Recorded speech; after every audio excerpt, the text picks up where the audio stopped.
Well, that's a little awkward. It's okay, we'll fix this. There we go, there's a little face on the screen. So, hello and welcome back to another tomato sauce stream. As you probably noticed, we don't have face cam on today, and that's because it is unbelievably hot here.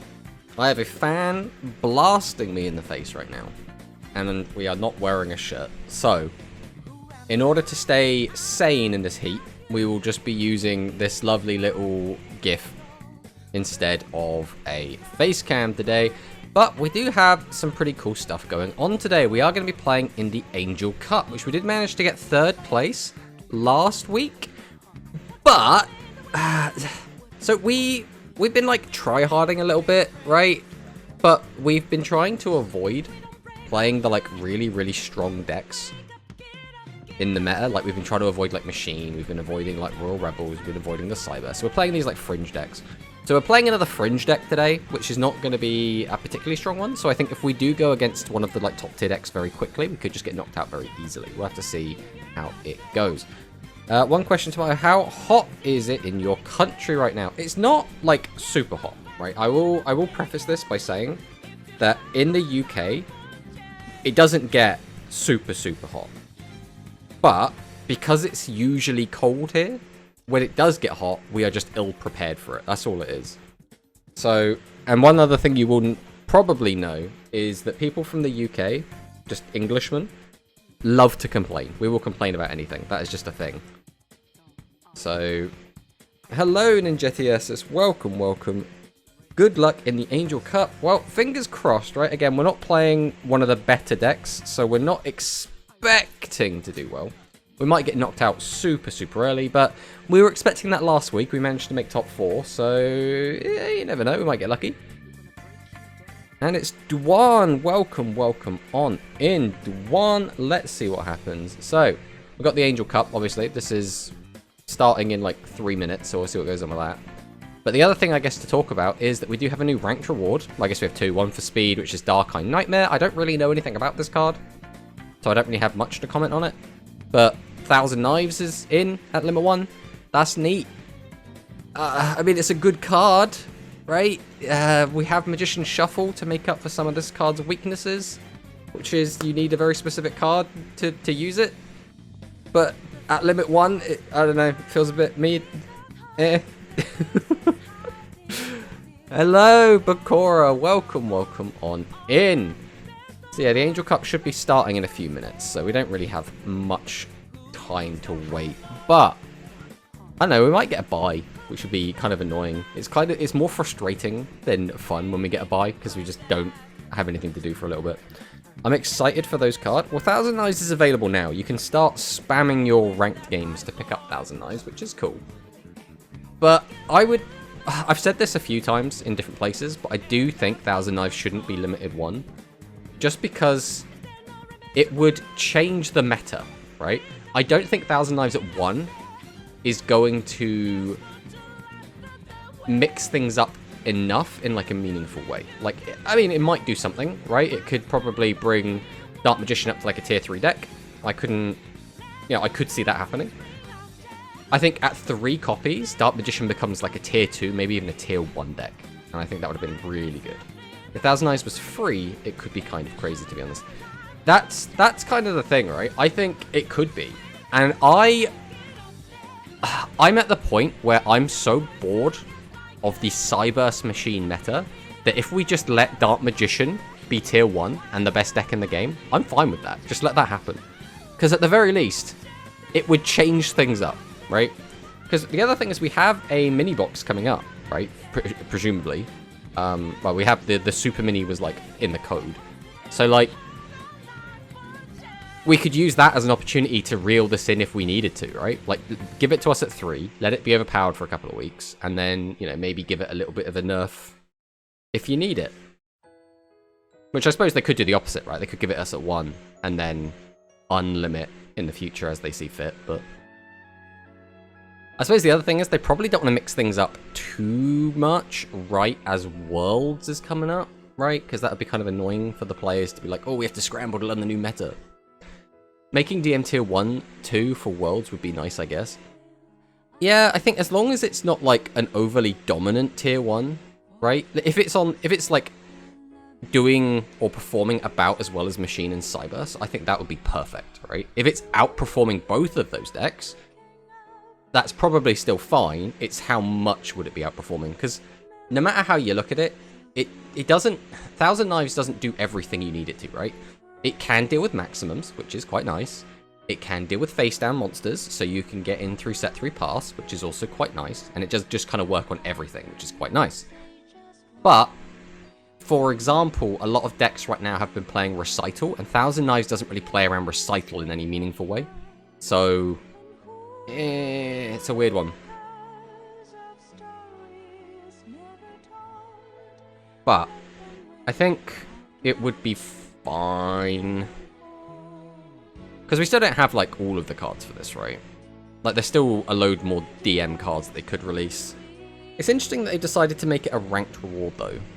So it's like a very specific card for a ranked reward, right? Hoping for a skill that adds knives from deck or graveyard. The only problem with that is you would then fall back to not having easy access to Dark Magician. So you'd have to have the skill also give you access to DM. And I think a skill that, like, adds DM to your hand, presumably, and then also gives you Thousand Knives, could be a bit too good. But I mean, we'll have to see. The tournament has started. Okay, let's go and have a look. Let's see if we have an opponent.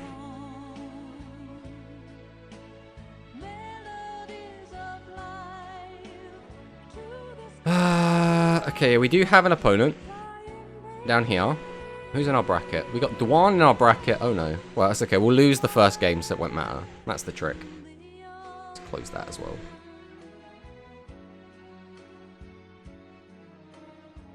Alright, our opponent has already made a room, which does make our life a little bit easier.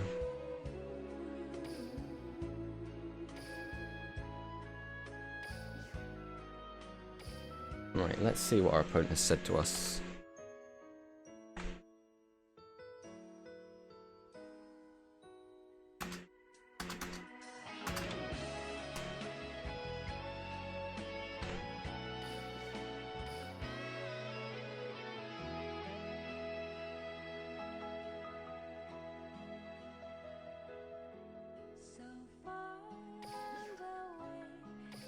Alright, so now that we're in there, we can get rid of this. No, that's the wrong button I've just pressed. There we go. Alright, let's see what we got. Let's see what our opponent is playing. I'm also not playing meta, so I could lose round 1. Well, I'm against Luke, which... Okay, so it's not a Luke skill.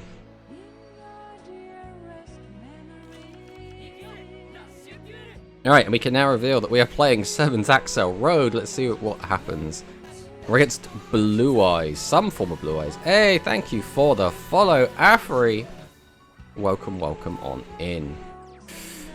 This hand is not the best hand in the world, but we can play off it, that's for sure. Let's go Light Sork. Then we'll go ahead and drop a Stream. Real Chads put their best card second. Oh, that's not the best card. So we'll set... Wait, did he tribute set a card? He did. So I don't know what that is, but I think we still go all in. We're going to go ahead and activate our Axel Road. We'll boost this up. We'll go to battle. He only tributed 1. How big do we think that guy's going to be? How greedy do we feel? Right, let's not get too greedy. Let's attack with this. Okay, so we could have gotten a little bit greedy. But we still get in for 25. 25 is still not a bad number to hit in for. Especially since this is a deck that just wants to kind of get as much damage in as possible.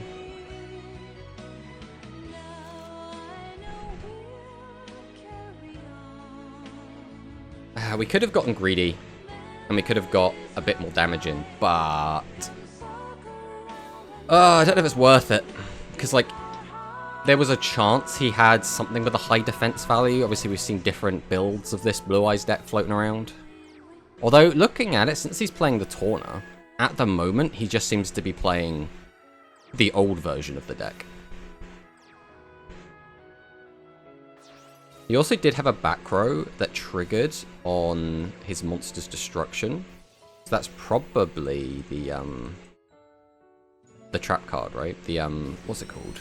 The heavenly thing. Okay, we did lose a lot of life points there, which is not ideal, but also not the end of the world. I mean, I think we always go for this play either way. So we'd have to summon one, tribute one. We have to shuffle two from grave into deck is the issue. Which we don't really want to do, but we want to get that piercing. But we need to get the big boost on him. I mean, he's got 13. We'll probably just do that then. Let's just YOLO this. Alright, we'll tribute one. Summon this out. We'll go ahead and activate our skill.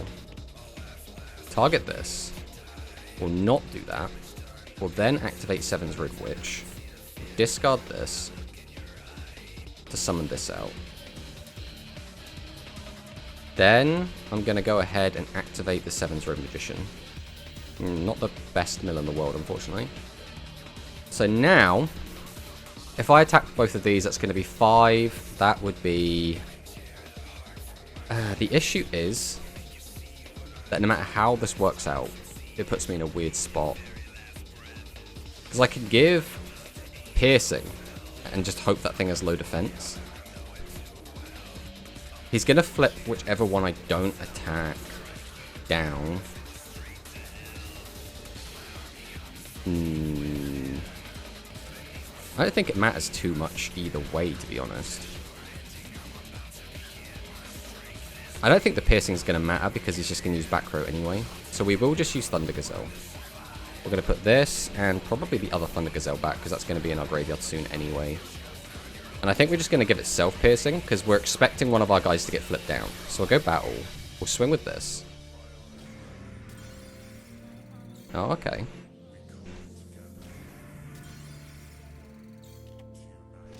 We do get that 13 in. So now he has the option to use his trap card to flip one of our guys down, which he's going to do.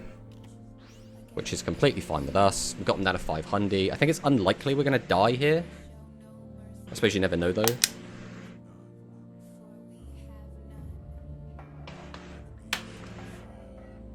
Right, what does our opponent have for us? Blue Eyes Rain.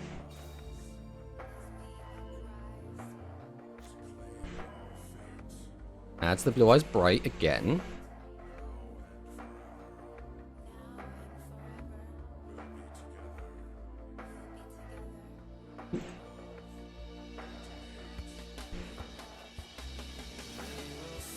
Set one. Today I got Cog with Light Machine in 4 hours after ranked reset. Nice! Congratulations, Afri. Now, we haven't played any ranked at all since the reset, so... Right, does go for the effect. Activates TSA. Is that just to refill the deck? Because I don't think you need this damage unless you're going to flip your other face down up and it's going to suddenly have a lot of attack.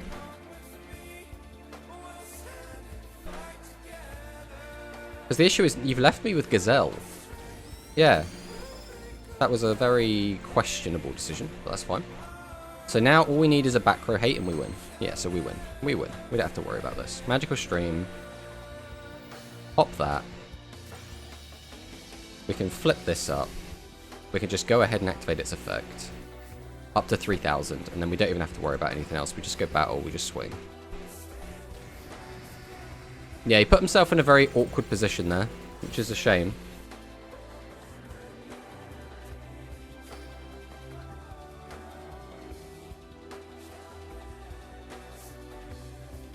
Alright. That's one game. Let's see if we can take the match. Fingers crossed we can. But you never know. That game went very well for us. Hopefully they can continue to go that well. We'll have to see. Obviously, that went a lot better because he only had one monster on the field, but that is kind of Blue Eyes' weakness, is that they can just open a hand full of big guys and just be unable to play the game. We're going first, which is not ideal with this deck. This hand really blows. Okay, I think we cannot leave 2 SRM in hand, so we have to summon Dealer here. We're using the effect and getting rid of this to draw. That's fine. So unfortunately, we're probably going to take like 2,000 damage here, but like it's a necessary evil to actually not be completely bricked up and unable to play the game.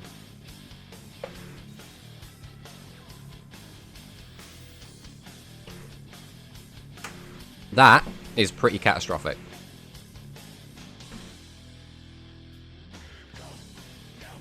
Unfortunately, the Essel Sack is still as toxic as it always has been.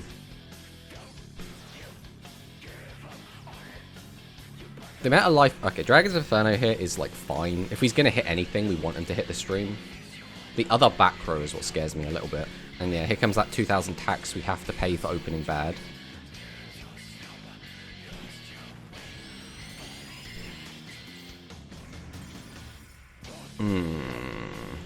Well, this isn't going great for us. That is actually quite a nice hand. How do we want to play this, though? We have a couple of options.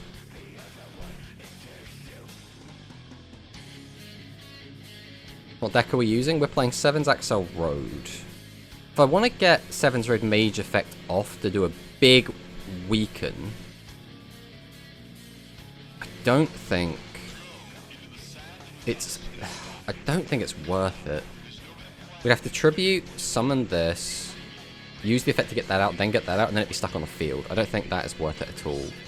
So, I think we will instead just summon Mage now. Mind you, what do we have in graveyard? We've got 2 waters. Well, that's also not great. Putting a dark in graveyard's fine. Okay, we'll summon out the Mage.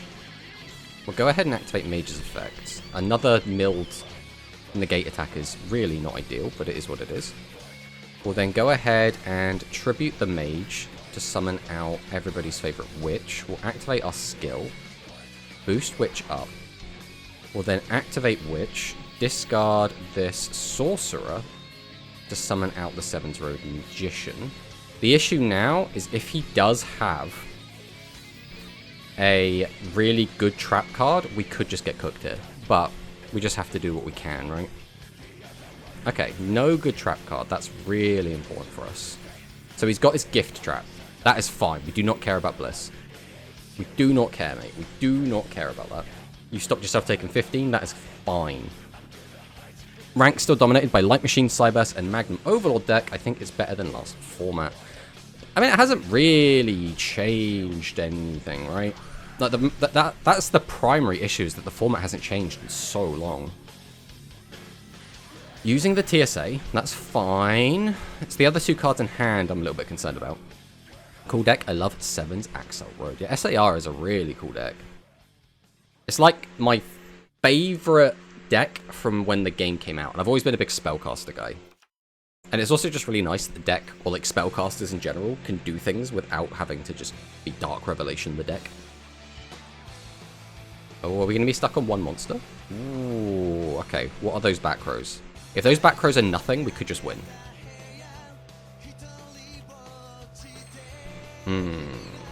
It's a big if.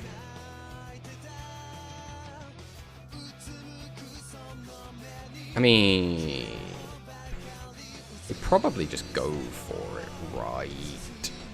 What's the reason to not go for it? I don't think there is one. I think we're just going to tribute to summon this. Go ahead and activate our skill. We're going to put... We target this. We are going to go ahead and grab out our guy. I think we're going to put you back into the deck.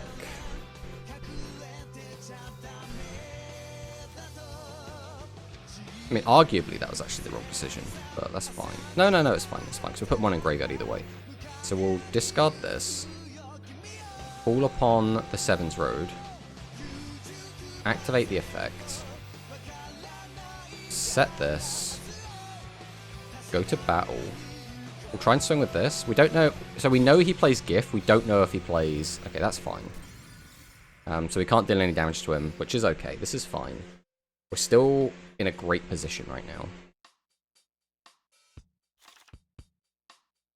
I won my match. My opponent was on Magnum with Mighty Gaze skill. Well, let's see if I can win this and then we can play against each other. I'm not feeling like we're in a bad spot, but also we could just randomly die out of nowhere.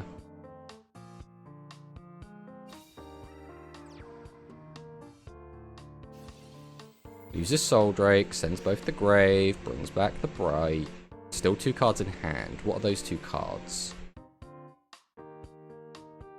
He shouldn't have a high level in hand, right? Because if he did, he would have summoned it out rather than bringing back the Bright. Okay. Okay.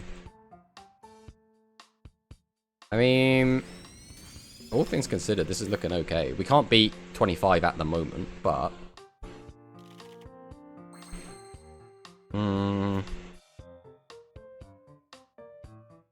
This hand is very awkward, is my primary issue.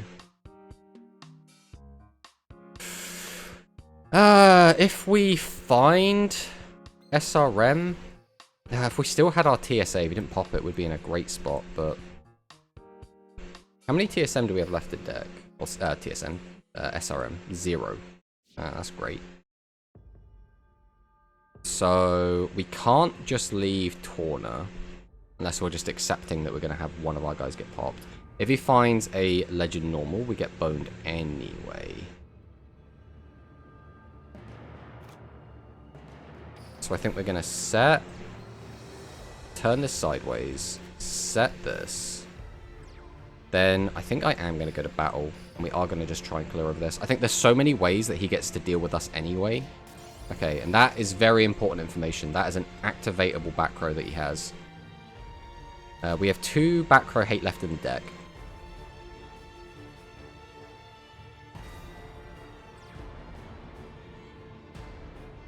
Right, as long as he doesn't find another Inferno, we're looking good. He's already used 2. He only has 1 left.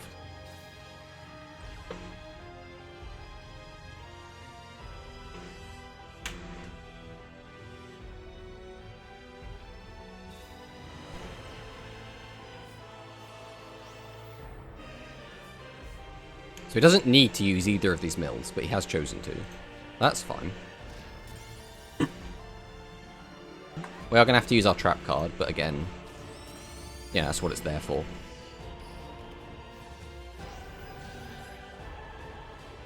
Alright, we need to find... Torna doesn't help as much as I would like it to. We need to find our TSA. That's what we're waiting for. I guess right now, he doesn't have anything to break us, so... We do this. The other issue is, I don't think we've seen his Legend spell yet. Oh, we have seen his Legend spell. Okay. In which case, we should be okay. Okay, let's see what he does. This is the other issue. This card, the left one, we know is chainable. Have we seen his Legend trap yet? We haven't. So that's probably his Legend trap. That is annoying, but we still have 1 more.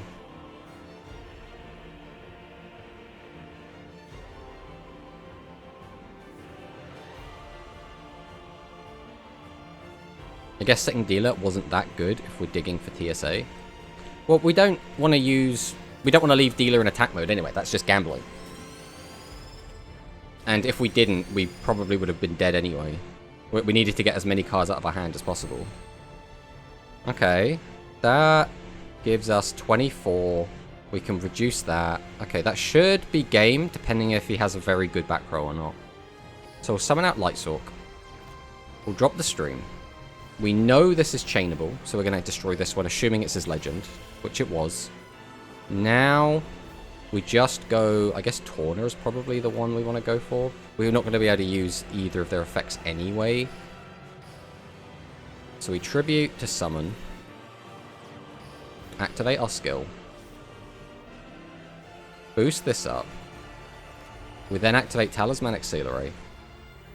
We'll put back just some stuff. That can come back, and sure.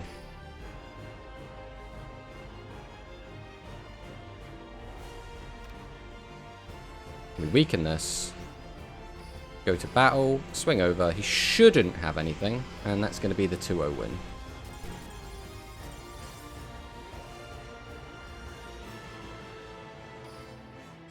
Now we need to type out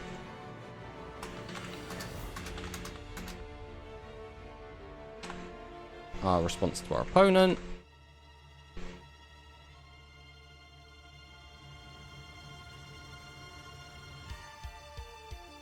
I mean, yeah, but we could have set something else. I mean, what else did we have in hand? We had... Did we have Boltracorn at that point? And I think we had Mage? Maybe? I can't remember at this point. So now, we should be going straight in against Dwan.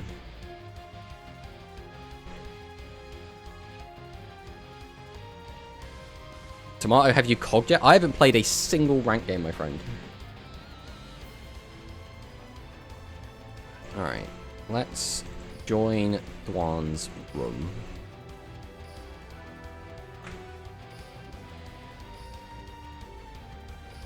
Just hop in.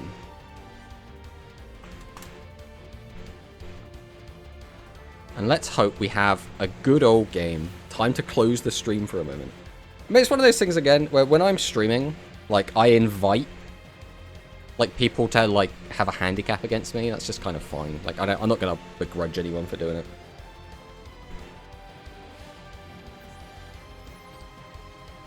Alright, so now we can get rid of this so everyone can see the stream. And now we'll see what we can do. So Dwan is playing an Archive skill. Obviously, Dwan knows what we're playing. We have no idea what Dwan's playing yet. This hand kind of sucks, though. Not gonna lie.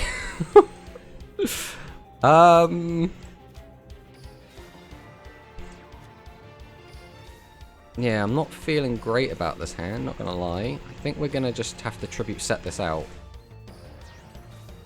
and then just pass on that. Now, don't worry, Tomato is real players want to win fair and square.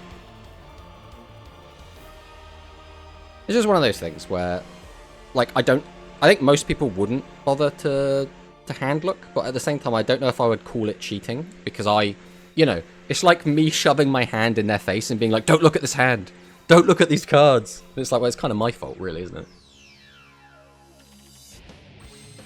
Those are cards. Okay, we have actually quite a lot of options here. This is quite nice. How do we want to play this? We can just tribute that off. We can flip over Torna, that's for sure.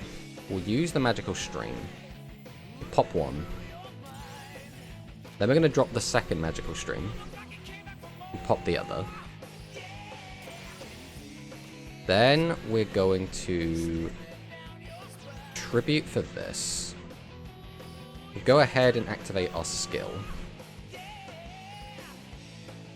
Then we're going to activate Witch. We'll just discard this. Summon this out. We already have a Dark Engrave, so we don't need to use that yet. Makes no difference. We'll go ahead and use Seven's Road. And then we're just going to discard the other one anyway. Let's see what this is. Ooh, okay. Boop. And then we'll clear some of this. So it's Pyro, but, you know, it's noodles. Let's see if the noodle is overcooked or not. In terms of black and white / win-lose, yeah, people should look, but you don't get any better looking. I'd rather lose and learn rather than play. Well, it's one of those things where when there's a prize involved, I think some of that goes out the window, right? Like, if someone's like, oh, you could win, you know, $100 for winning this tournament. I think people are suddenly going to be a lot more open to the idea. Obviously, this is quite a small prize pool, and it's a bit of an awkward one as well, because it's a it's like a Japanese gift card.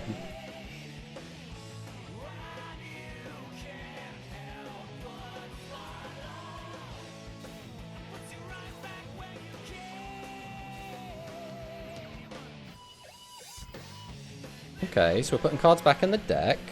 And we're going to flip something down. At the moment, you can clear probably the Torna. There's another back row. It's just going to clear over the Torna. So we do get to slap again for a nice big number, which is always quite nice. We've also drawn this, which is kind of funny. So we'll just drop the stream here. I mean, I wouldn't have done anything, but I guess here... Are we going to summon this is the question. Probably. Do we just want to keep clearing the whole board if we can? So I'll go ahead and use this. There's no reason to use the skill. So I think we will just go straight to battle. Clear over this. And no matter what these are, we should be able to clear them. Then we'll pass. Running SA. Ah, yes we are, CZ. Welcome on in. We're currently playing in the Angel Cup against Duan in round 2. Duan is drawing a little bit bad, and we've been drawing a little bit good. But we're now out of ways to get damage in, so it's now going to be on Duan to apply pressure or just go defensive.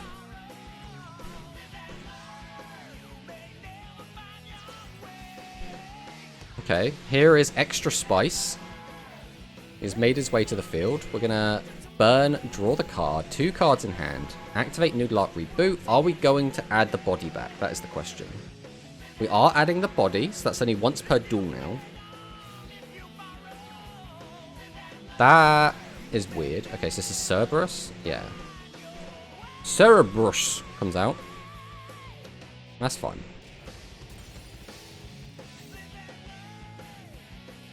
And we do lose that as well. Which, you know, isn't great, but also isn't the end of the world. Oh. Okay.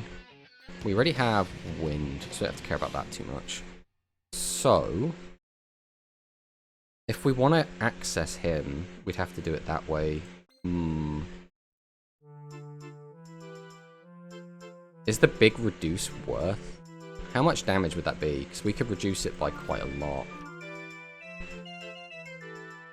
We would have to tribute for this, discard that, summon that, use the effect. I haven't like done the maths, that's my issue. How many casters we got in graveyard? 1, 2, 3, 4, 5, 6, 7. So we'll be able to reduce it by a further 700. So that'd be 11 off. Okay, I think we go for it, right? So we will start by tributing over. Which for which? I think that's the step 1 of the plan. We then activate our skill. Target this. So we put this back. Grab this. Then we activate this. We send this. We summon this. We can then summon out the mage. Activate mage. Weaken this. Activate SRM. Tribute over this. Go to battle. Swing over that. Swing over that. There we go. Alright, we did get the win. We did find the win. We didn't... I was tempted to whip out the calculator because my ability to do quick maths is not the best. Unfortunately. But we got there in the end.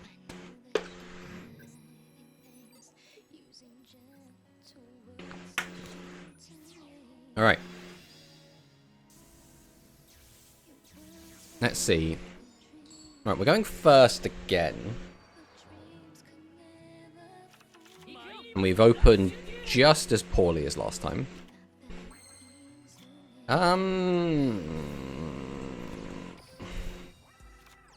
Do we just do this? And that's it. I think that's not a bad shout. The issue is this card really sucks right now. Let's just pass. Let's pass. Let's see what happens.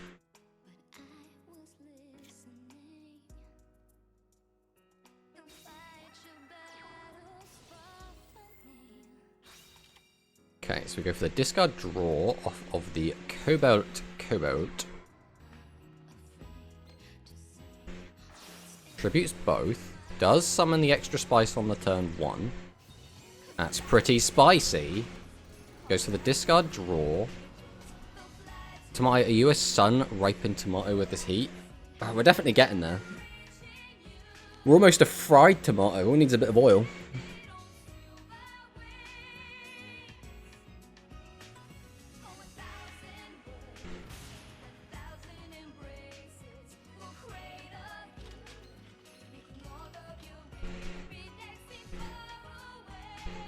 The fact that Dwan has taken a while to think here makes me think that his hand is a little bit bricked up. And he's trying to work out the best way to, like, sort it out.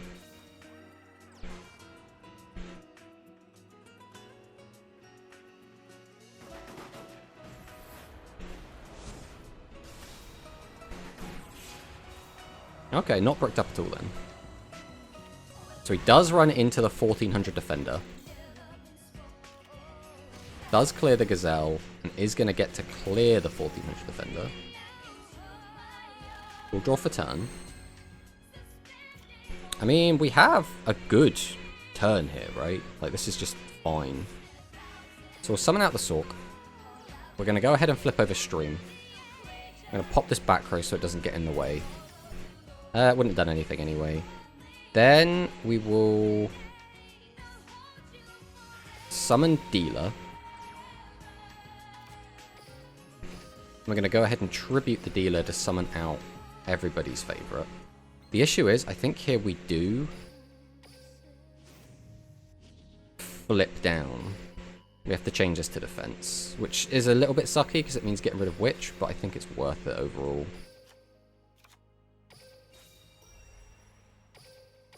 We still want to leave our options open, which might get us punished. We'll find out. But either way, we get in some good damage. Turn 4's coming up, so now any of the 16s in our deck are going to be live. We still have plenty to draw into.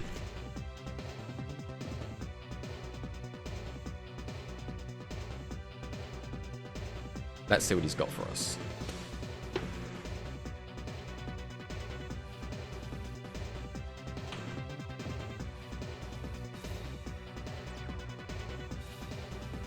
The nice thing about this is there is a Tawna just sat on the field, which has to be answered. Noodle Art Reboot is going to boost it up. Just clear the Tawna. Oh, you can't clear the Tawna because of Valkyria. We completely forgot about that effect because it rarely comes up, but when it does, it's huge. Okay, that back row is a little bit scary. How do we want to approach this? Because we don't have to get crazy with it, do we?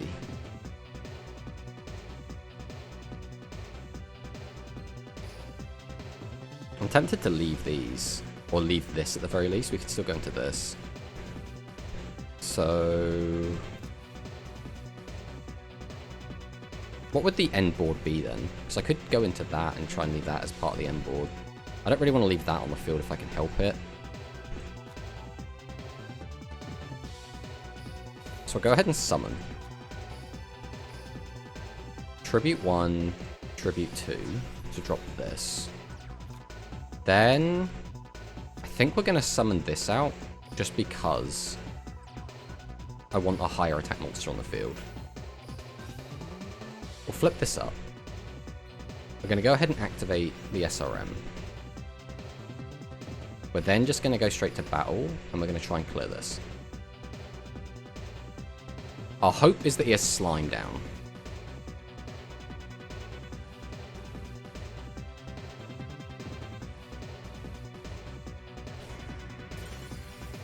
My guess is that he does have Slime. So he is betting, or he's hoping, that we just don't find another back row hate. We have 2 left in the deck.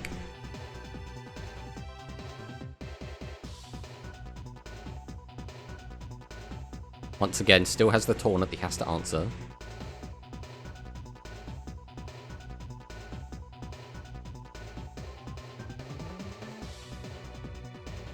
Let us see what Dwan has for us.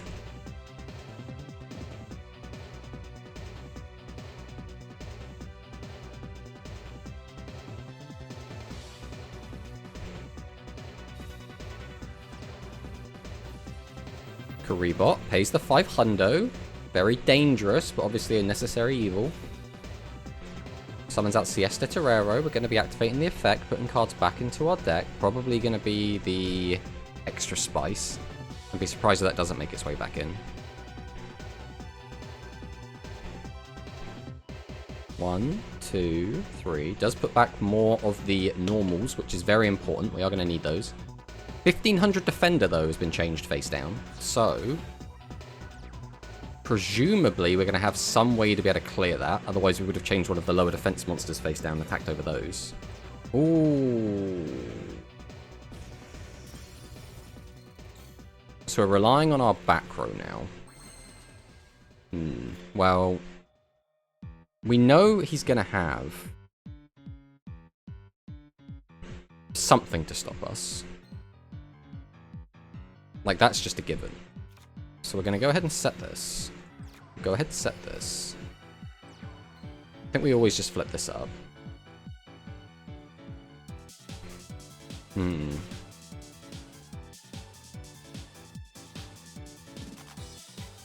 summon out the Sork.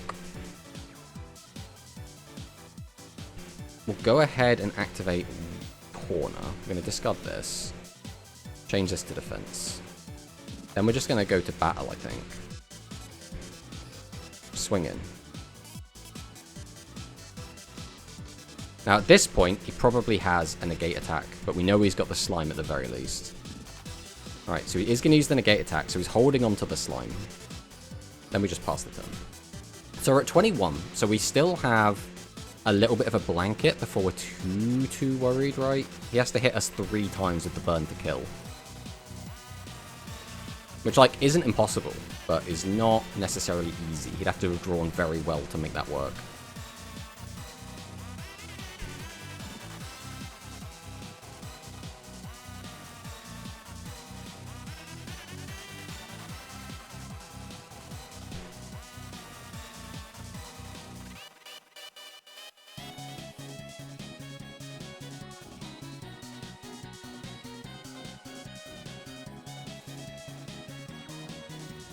Noodle Up Reboot is going to give the boost.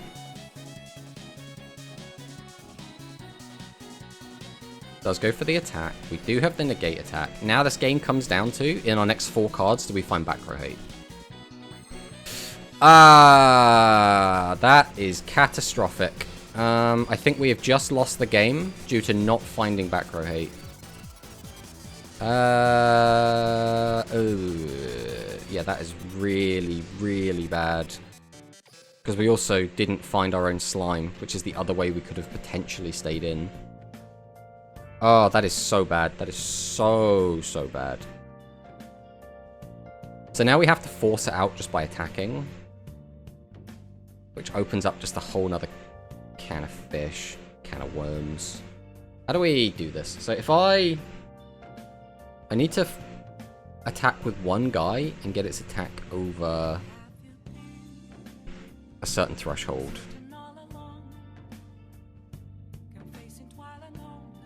We need to kill this, that's for sure. But I just need this guy to get big enough. I don't really want to mill is the issue. I also don't want to fill up my deck with cards. I think I have to mill. I don't think I get a say in that. 1, 2, 3, 4. So I think we have to do this. Please do not hit the... Okay, that's fine. That is fine. We'll change this to defense. We'll change this to defense. We'll activate Torna.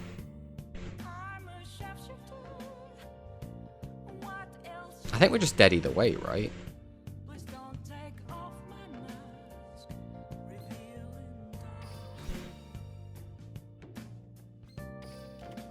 Because if I attack with this, we get to force out the back row. But he summons... If he summons another extra spice, we're dead.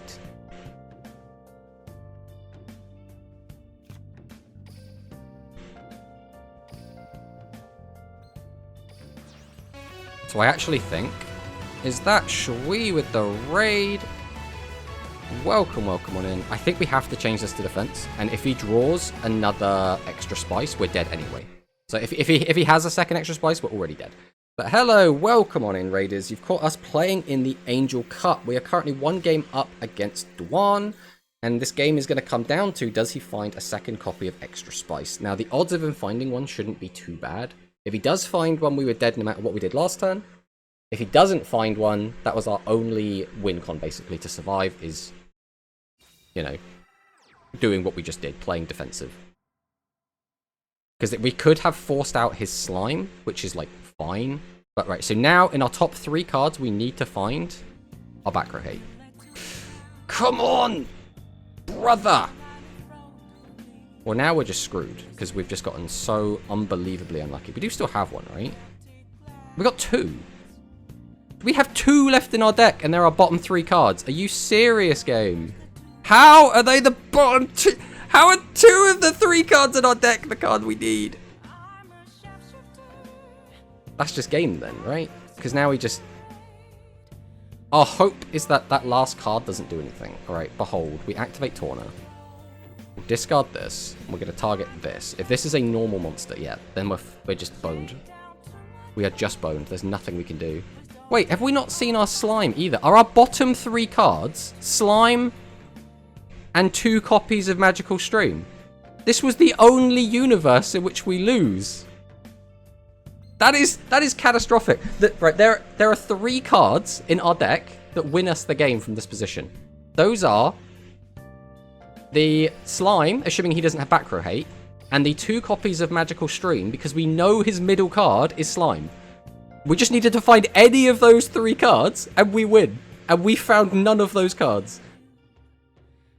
So, that's just it then. We just don't get to win. I mean... What? We'll go to battle, we'll attack, he'll flip over the middle card, which is slime. It wasn't slime! Wow! Okay. So that is very interesting. So does that... So he's playing 2 Combustion Crisis? Okay. So does that mean he still had Slime? Was Slime one of the other 2 cards then?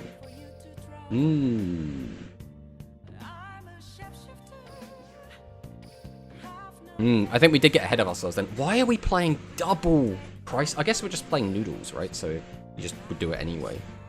We might then have punted. We might have had an opportunity to win earlier in the game. I think we probably did. But he had 3 back row anyway. We knew one of them was activatable, and one of the other ones was negate attack, which we did manage to force out. It's not pushing it to say that one of the other 2 face down cards could have just been the other, like, the slime. Man, if we had just found the cards we were after, though, we would have been such a... Because we would have hit that card, right? Worst case scenario. Okay, so... This isn't, like, the best open from Duan. Like, this could be a lot better. 2 back row. Now the question is, has he got... Oh, that's gross. We do not want that. Alright, Vultricorn. Activate the effect. We'll turn this off. We will then... What? Normal summon this. Activate the effect. Weaken this down. Normal this. We're then going to go ahead and tribute both of these. Why are you a VTuber? It's too hot to have face cam on, man. I've got a fan. Also, I've milled negate attack, I think, every single game. Well, to be fair, we didn't mill it in our very, very last game.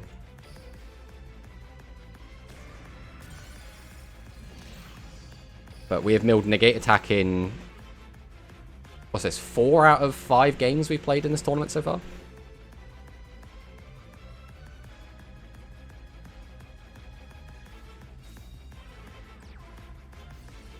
I really wish I didn't draw 2 of these, though. Having 2 SRM this early is really, really bad. Stop milling then? I can't just not mill. I have to play the game.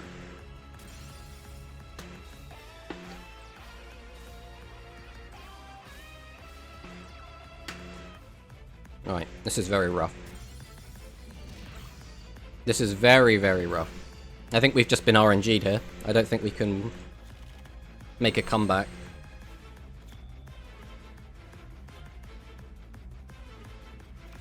Alright, we'll go Valk, Stream, pop this. It doesn't really change anything. 7's Axel Road, target this. Not going to bother doing that. We'll go Thunder Gazelle and you. Do we just go straight to battle here is the question.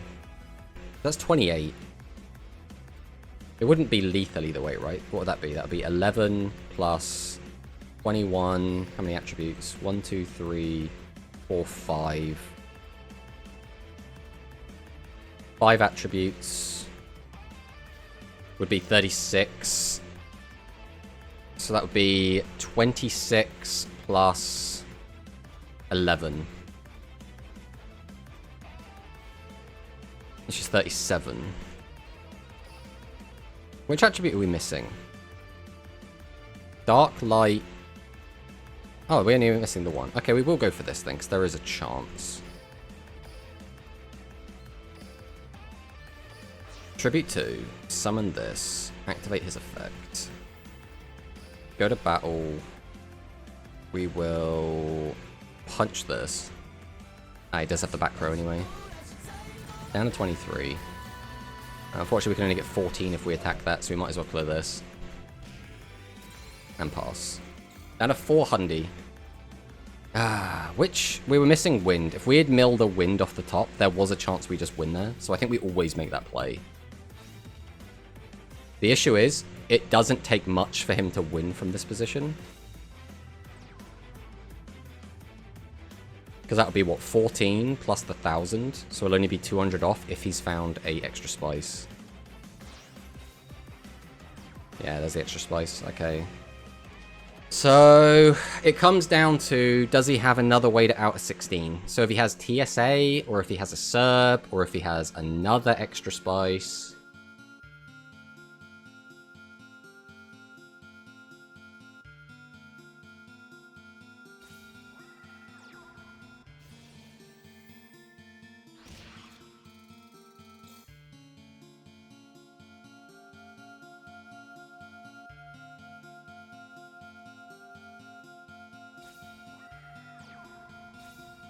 Double back row. Christ. We're down to 200, so now we die to combustion. I mean, there's no way he doesn't have a combustion, but like we can't do anything about it.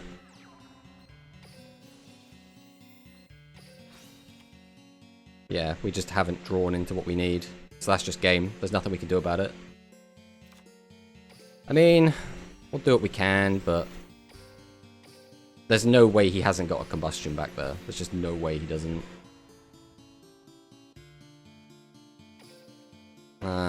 Does doing that change literally anything? I don't think so.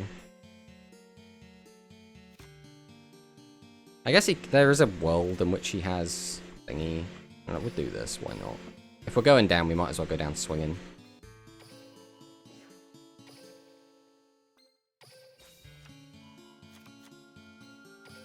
Unfortunately, I think this just came down to a little bit of bad luck. Game 2 was a weird one, because we did get very, very unlucky in Game 2. But we were going off of, like, the wrong idea behind what was going on anyway. Yeah, he just flips over one of his Crisis, which was that one anyway. Yeah, there's nothing we could do there. Yeah, it's one of those weird ones where Game 1, we got very lucky, but Game 2 and 3, we got very unlucky. So, like, it kind of balances out, I guess. I still can't believe that Game 2, where all of our back row hate was still on the bottom of our deck. Yeah, GG'd one. We got so unlucky Games 2 and 3, but like we were just saying, we got so lucky Game 1 that I don't think it, like, matters too much. I had 3 combustion. Yeah, I mean, we knew that you were going to have combustion. The issue was that we drew so badly in the early game that we couldn't avoid you slapping us directly 3 times. And if you let Noodles get a load of direct damage in, you just lose the game. So, like, we just got unlucky enough that we couldn't set 3 pass, right? That was our big problem. We opened double Seven's Road Magician, so we just had 2 massive bricks. It was like, well, this doesn't help me at all.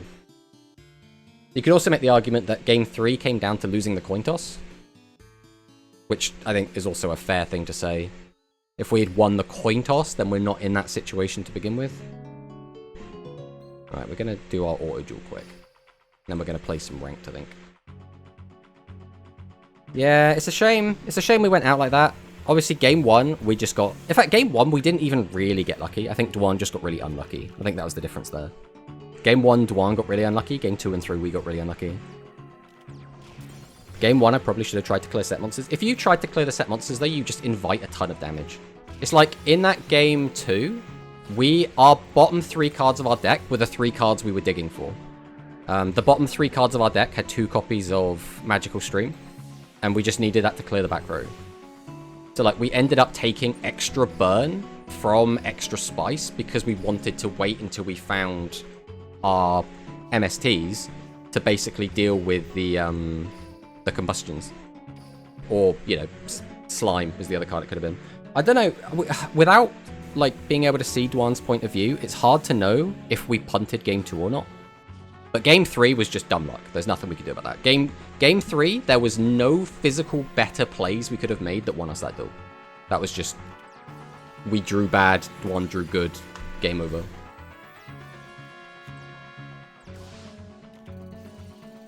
It's the reason I don't like the new Noodles, is it feels extraordinarily luck dependent.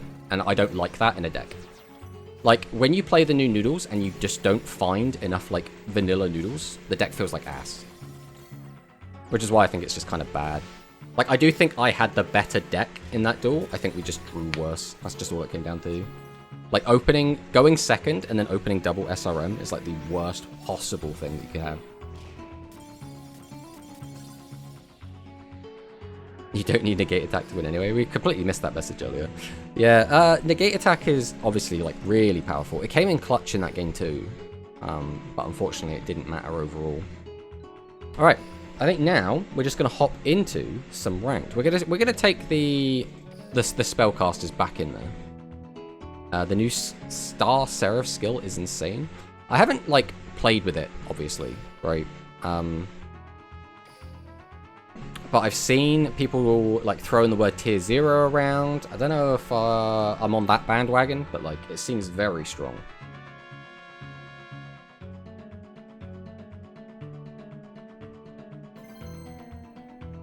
I will still follow this tournament and see how it goes. We'll see how far Dwan can make it. So Dwan is now in the top 8. We got Gozu in the top 8 as well. So who's out then? Jorfio's still playing. He managed to win his first game. He's against Capazon. Who else is still in here? Bismuth is just got knocked out, unfortunately. Okay, so no other, like, big names. Let's see if Paolo DDD has what it takes.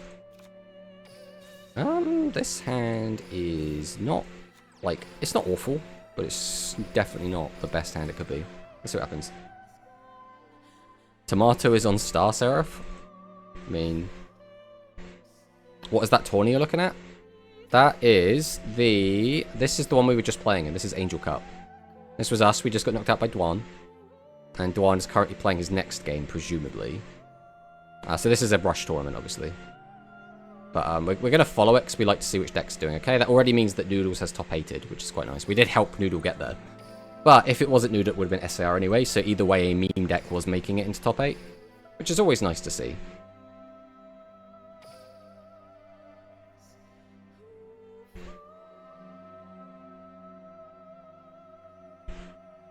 Alright, let's see what our next opponent has and if we'll actually play a game or not.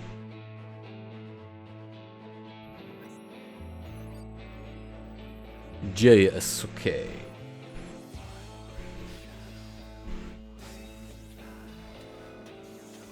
Playing Asana. We are on an archive skill, so this is probably going to be Blue Eyes or Harpies. What are you using for Challenger tomorrow?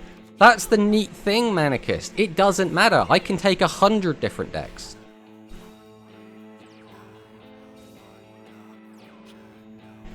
Every single card in my collection is in my deck.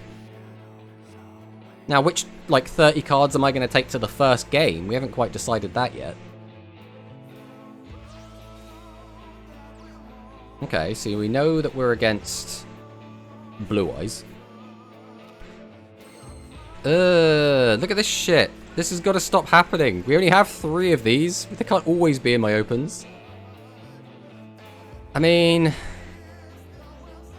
I think we have to summon one. Like, I can't just sit on 2 SRM in hand. That's a way to just lose the game. We always activate the effect because we want to get different... Oh, of course, we just always mill legends. We can't help ourselves.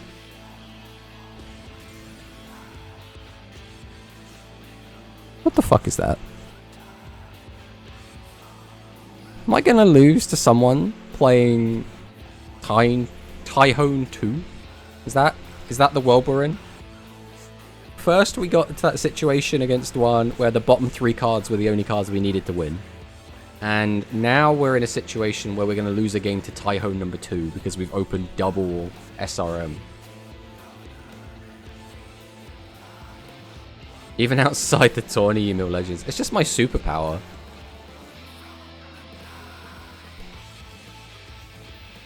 Kyberman's effect. Here comes the mighty Blue Eyes Bright Dragon. Ah, and he's got the back row hate to take out my other legend. Ah! We're just not allowed to have nice things. I'm all bricked up, right? And this man has just summoned out a 3,000 guy, popped my legend, I've milled my other legend, which also doesn't work against his deck particularly well anyway. And he still has 3 cards in hand to play with. I could just die this turn. Like, it is quite plausible that I am about to get OTK'd. Just because we've just opened like ass. If we at least kept the negate attack, we were going to be in an okay spot, but Jesus. So right now, that's what, 2,900 damage?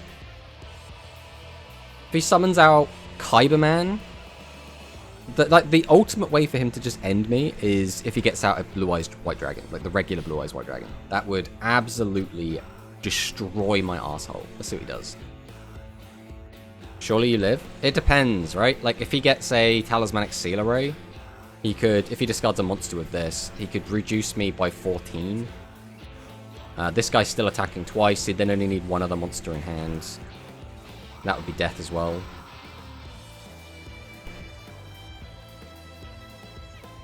Ow.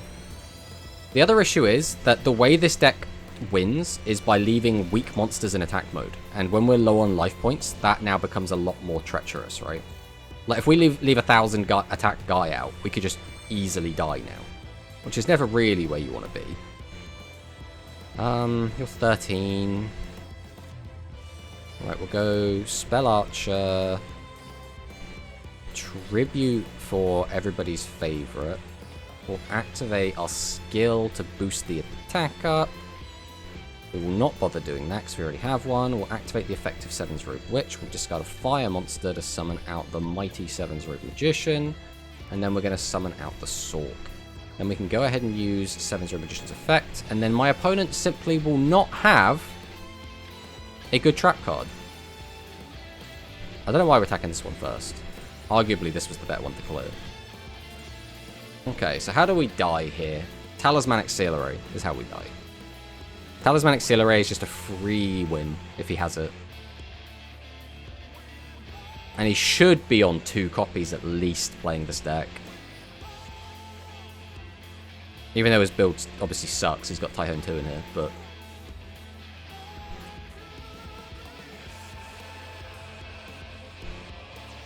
Tributes 1. Summons out Tyhone number 2.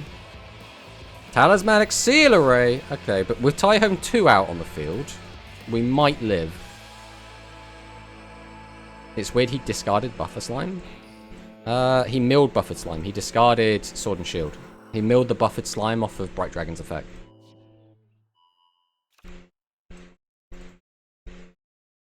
So if you want to go for maximum damage, you weaken out the Seven's Witch.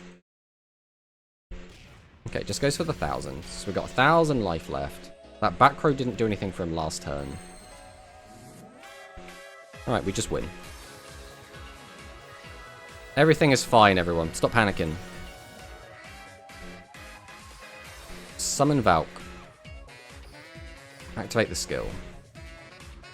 Target the Valk. Add a card from deck to hand. Put this back. Give me the 7th Road.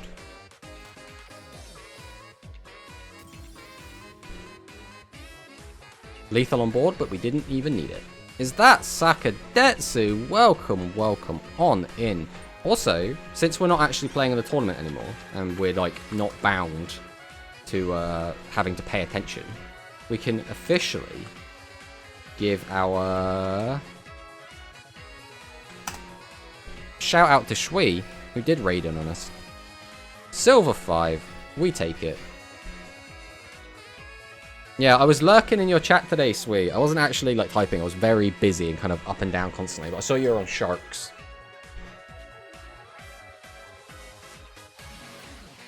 Will you finally achieve your final form? I see. I mean, we've been a tomato before. The only other time we've been a tomato was when we were sick. When I was very, very ill, and I was like, okay, we'll still come back and we still want to stream, but like, we sound like shit and we look like shit, so we're just not going to bother with the face cam. But now we're doing it because it's too hot. This could go very, very badly, very, very quickly. Let's just hope it doesn't.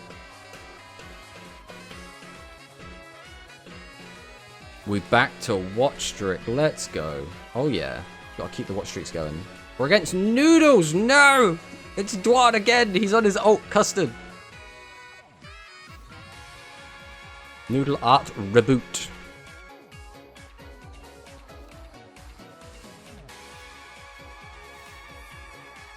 I think it's the thing I don't like about the spellcaster list at the moment, is it just feels very fragile, right? Like, you can just randomly kill someone out of nowhere, which is great, but you also can just die out of nowhere.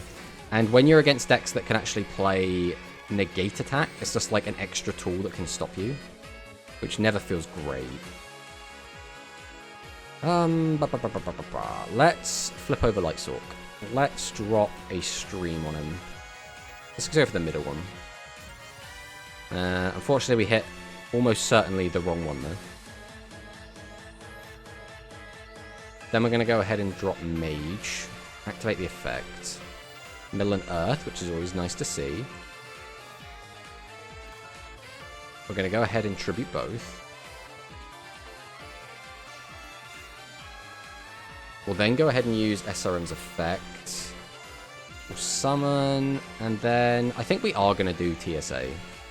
So I want more chances to try and hit him. We don't care too much about keeping Darks in Graveyard. So if his back row is a Slime or a Negate attack, like, yeah, there's nothing we could have done about it anyway. We play around... Okay, all things considered, that went quite well.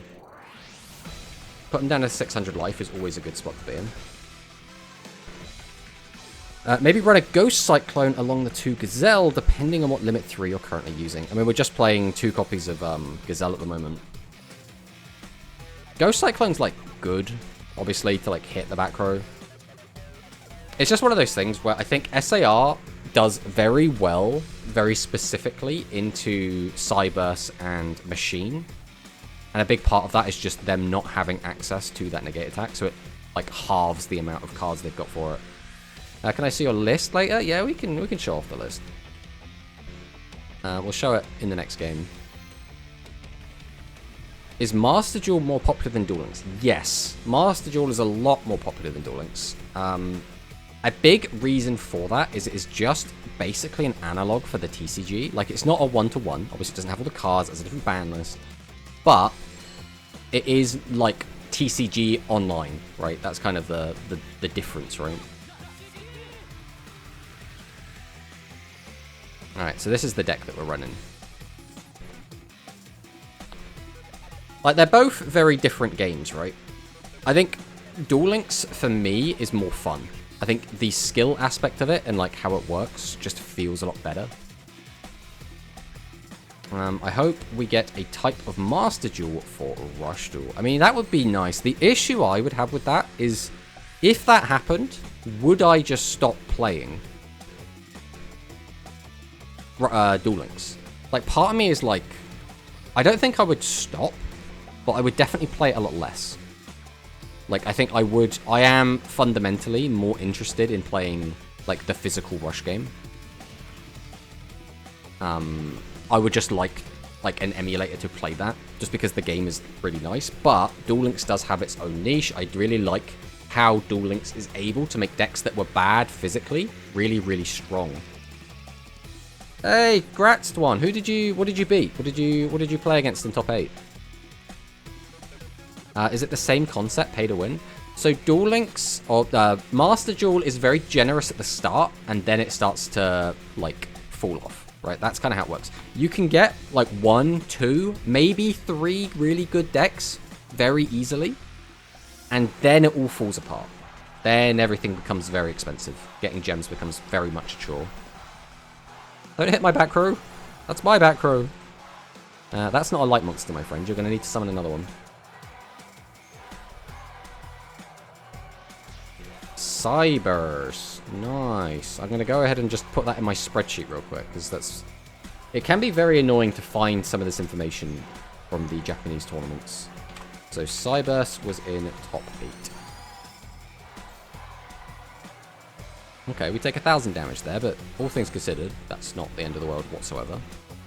We'll go Stream. I'm just going to pop one of these randomly. That one. Okay, we might not be in a bad spot then, if that's the kind of card we have to worry about here. Tribute to summon. Activate the skill. Add a card to our hand. Put this back. Are we putting this back? I think we put this back. It's in my graveyard currently. We got you on the field. I kind of want the water monster in the graveyard. So we'll put this back. We'll activate Witch, discard, summon out the Mighty Sevens Road Magician. Go to battle, play around Recital by attacking with this first, attack directly, and finish him off with the Doriado. In it gets. Well, it's good to see Spellcasters. Yeah, Spellcasters is a fun one. The only player that's really been bringing Spellcasters and getting any sort of result is Sora. So, like, the deck's, like, actually not doing that bad, all things considered. Like, don't get me wrong, it's not, like, a top-tier deck or anything, but, like, it's doing okay. Master Duel, the events, what really gives you the gems, as you get almost 3k a month. Only thing that sucks about Master Duel is playing its Max C TCG meta, which is boring.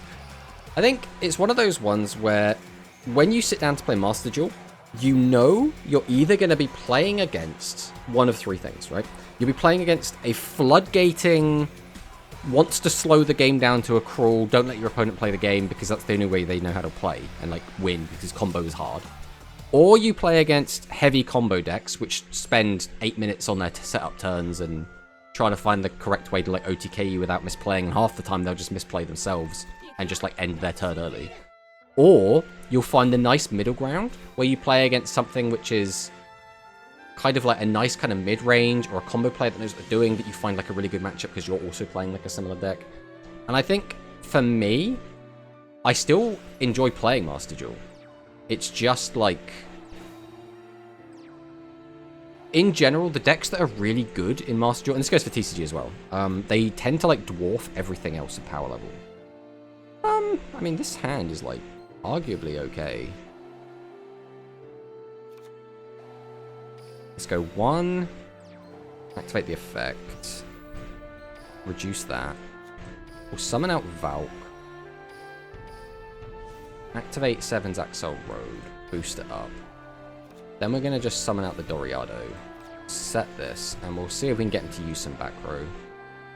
Okay, do just get all this direct, which means his back row is probably spell cards. We're expecting then TSA, Trail Blitzing Thunder Blitz, whatever it's called, Thunderbolt, Trail Blitzing Thunder Blast. There's words in there that all have thur and thunders in them. Talismanic Seal Array. So he does. Spellcasters is only one that I can use in Rush. Yeah, I mean, so the idea of Spellcasters is, again, they get really... They're part of, like, a subsection of decks, like Psychic is another one, that gets really messed up by Negate Attack and Buffered Slime being in the meta. Just having, like, 2 cards in your deck that can just stop them from winning the game really hurts these decks. Because we don't play a Limit 3, we can play Thunder Gazelle, which is quite nice. And then Seven's Road Mage is just another really good tool to just, like, blow the field up, basically. Okay, so there's the Trail Blitzing.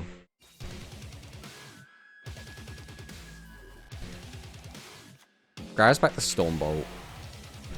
Summons out Essel. Are we going to use Essel? We are going to fire off the Essel, milling the Legends, as is tradition.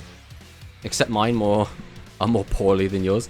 I mean, it's going to happen, right? If you're not investing into Rush, you don't have all the cards, just naturally your deck's just going to be weaker, right? It's just, like, that's fundamentals. We all know that. He's going to pull his Lightning Trigger. Why? Okay, yeah, don't change anything to defense. That would be silly. Okay, so we do take some damage here. There's nothing we can really do about it. We know his back row still isn't particularly meaningful right now. But we will still turn one off. We'll summon out Boltricorn, use its effect, turn this off. Then, I guess we want that left on the field, so we will go ahead and tribute the summon. Activate the skill. What do we have in the graveyard currently? We should probably check that. We don't have fire in the graveyard, we do already have water, so we'll put our water guy back.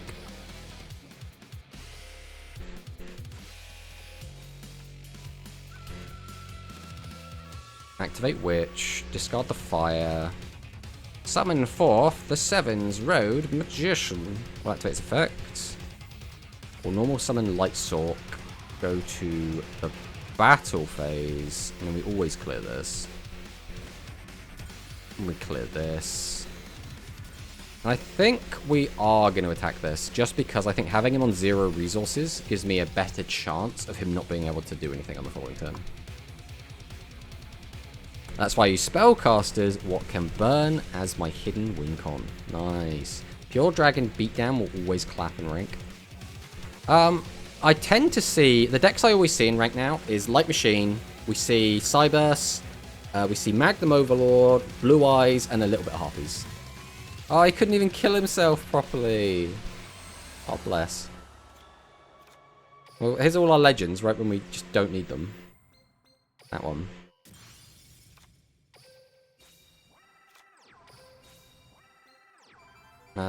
Yeah, I'm just going to go battle. If he's got the trap card to save him, he's got the trap card to save him. But we already know there was no delay, so...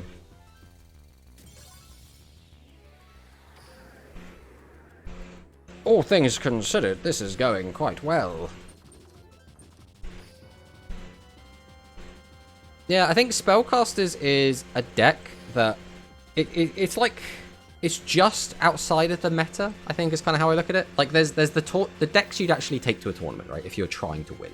So there are things like Cyburst, Machine, Royal Rebel, Ice Zark, I think is starting to prove itself. And we've also got, like, Overlord is, like, sort of up there. And then you've got the decks that are, like, just below that, which, like, they can win. They're just, like, a little bit weaker, right? Things like Seven's Axel Road, things like Thunder, things like Vulcan.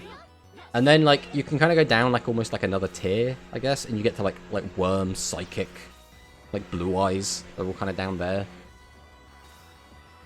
Cog Day 1 incoming. I mean, we'll...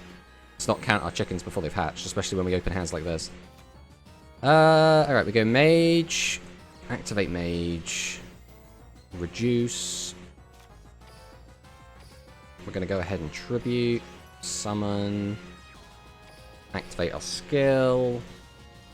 Boosty boosty. Activate Witch. Discard this. Summon out the Seven's Road Magician. Activate his effect. Mill another Seven's Road Magician. Go to battle. Play around. Recital, which we did perfectly. Get into the extra 200 damage than we would have otherwise. Pass turn. So like this looks nice, but now he could just set 3, and then we're in a really awkward position because we've already lost a Tauner. This is where it gets funky. Also, you know, our board is a 16 and a 21. This isn't bad to out. And we don't have negate attack, we only have slime. And the later the game gets, the worse slime's going to be, because he does have access to things like Jump Set, right?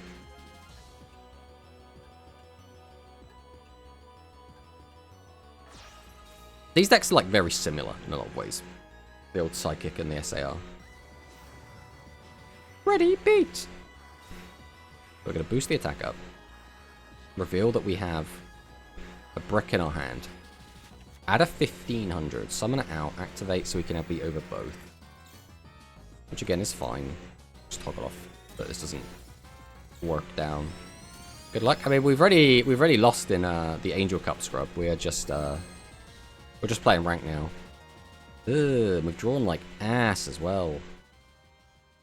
That's unfortunate. How? I mean, I guess we just defend, right? We don't need to worry about this. I would have liked to have applied pressure where my opponent's got so few cards, rather than potentially allowing him to now kind of establish something. Especially since we're going to probably lose our whole board.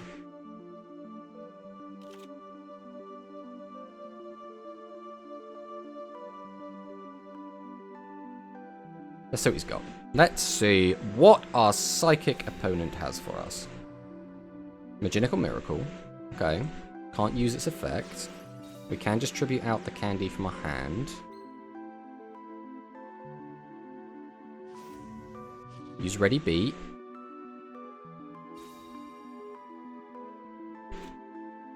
Add back Peace Holder. Set. Go straight to battle. I don't think there's a point in, like, keeping these monsters around. I think we do just let these go. And we get to keep the best one. No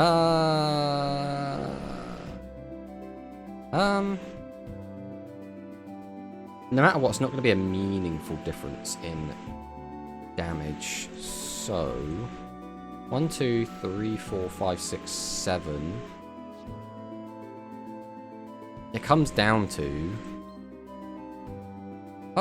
do we just go for, like, the biggest push we can? 7's the difference in their attack anyway. Right, let's get crazy. Let's get funky with it. We're gonna go summon. Then we're gonna go ahead and tribute. Summon her. Then we're going to activate our skill. We'll target the witch. Activate witch. Hitch stream. Summon out SRM. Activate SRM. Flip over the Seven's Road Mage. Then we can activate Seven's Road Mage, and we'll weaken... What, this one's probably fine. And then we're going to activate Talismanic Seal Array and put some cards back in our deck.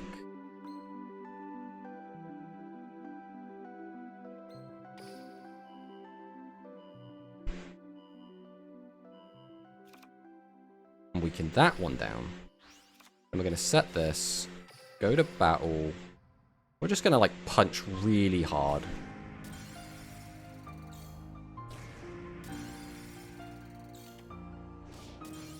A 100 life points. 100 life points.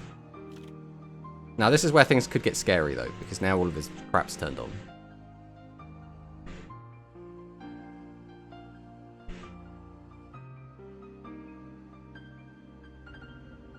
Ah, 100. We just couldn't quite finish it off. Okay, okay, we win anyway. We win anyway.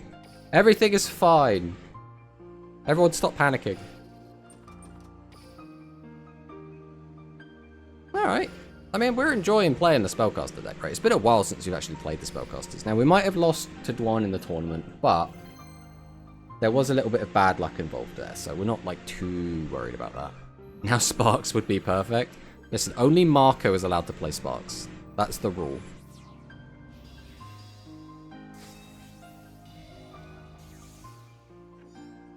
Playing against a Korean player, and we're on our rank up game. Almost certainly this is going to be Cyberburst, but there is a slim chance that this could be the aggro deck. If no one's really playing aggro anymore.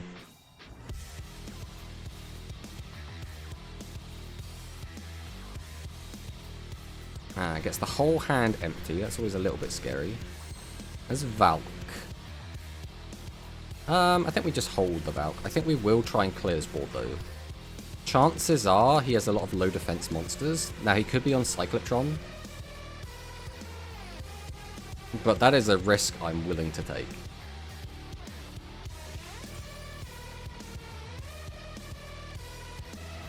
Get him for the 15. So he has something he could use. So he's got either Slime or a Legend Trap down. That's obviously very scary. Chances are he has a back row hate as well, so he's going to pop our Shield and Sword, which again does suck because it's actually really strong against exactly this deck. So we know one of these two is a Battle Trap, so we know that for surezies right now. We are going to use the Maximum Ragnarok now, which tells us he's only going to summon that one boss monster. Now where's the card going? Is it the top or the bottom of the deck? Puts it to the bottom. What does that tell me? If it was a boss monster, I think you arguably put it on top, unless your hand's got a lot of boss monsters in it. We do summon out the Attribute Hydron. We're not going to get the draw this turn. We do still get the mill. Sets another back row. Straight to battle. He's probably just going to hit over the Gazelle, which is fine. 2400 damage to the dome is not really nice, but what can you do, eh? I mean, like, this isn't bad.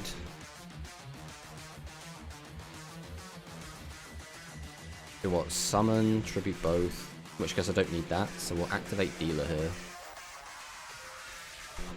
That doesn't change anything. We'll go Mage. Activate Mage.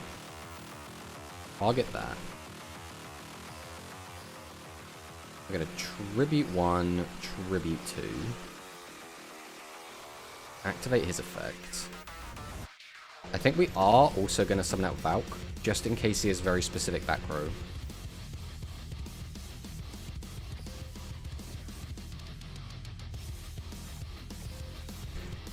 Go to battle, play around Recital. That's fine. So this is why we did this. In case he had that, we still get to clear the monster. Let me pass on that.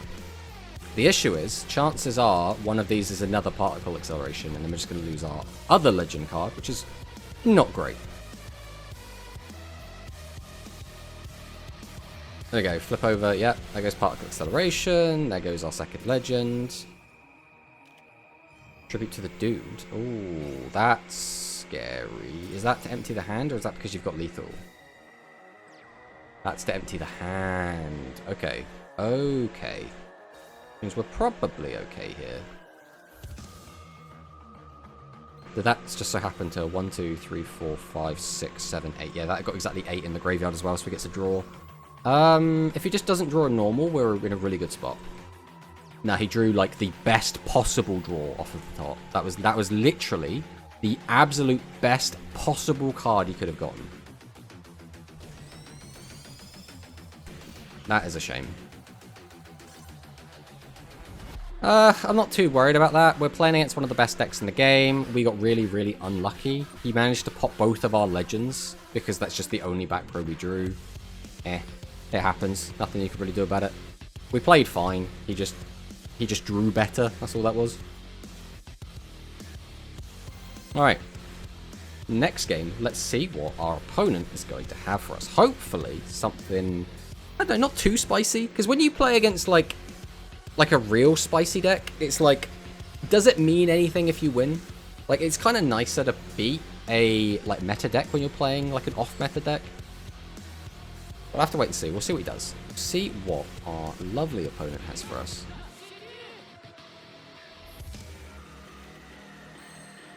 Seven's Road Magician in the open. I mean, you know, could be worse. Could be worse. We'll just go ahead and set 4, which is a fine open. Again, this is a deck where we don't really want to go first. Well, I lost to Mighty Gaze Magnum. Game 3, he summoned Magnum turn 1. Magnum turn 1 typically doesn't usually feel like a good play, but I suppose if you've got Mighty Gaze, that can really change that maths. Well, at the very least, I can now put Noodles in the tier list, in the spreadsheet. Don't just kill my TSA, you jerk. So is this? What is this? What would you play Essel in? Oh, it's just SAR. We're just playing Essel and SAR just for the hell of it. Okay. I respect it. Versus Noodles, it feels like a good play. Well, against anything, it can be a good play. The main reason it sucks is because suddenly you can't beat set 3 pass, right? But if you have a way to beat set 3 pass all the time, suddenly it's like, oh, actually. Go, Boltracorn! Now I turn off your back row. I'm probably just going to get rid of the Gazelle. Unfortunately, we can't actually deal with both of these, which kind of sucks. 2 16s is a little bit too much for us. I guess we'll just clear out the Torna. And we'll pass. Well, we got First Blood, which is quite nice. You play her in anything. She's the Woman of Rush. Now, there's a lot of decks that just do not suit Essel whatsoever. Which it's one of those things as well. When your deck isn't an Essel deck, it again bumps you down the tier list a little bit. Because you can't just like sack into it turn 2 and get like massive value. I still think Essel needs to get hit. Like, Essel isn't even like broken. Because she only works like 1 in, I don't know, like 1 in 6 games or something. She'll like pop off and win the game for you. But the issue is that 1 in 6 games, she'll win the game for you, right? Just get rid of that shit. Oh, we're on Spark Hearts. Okay, so we're playing a much worse version of this deck, and we're gonna lose to it because we're drawing like ass. It's the worst of all worlds.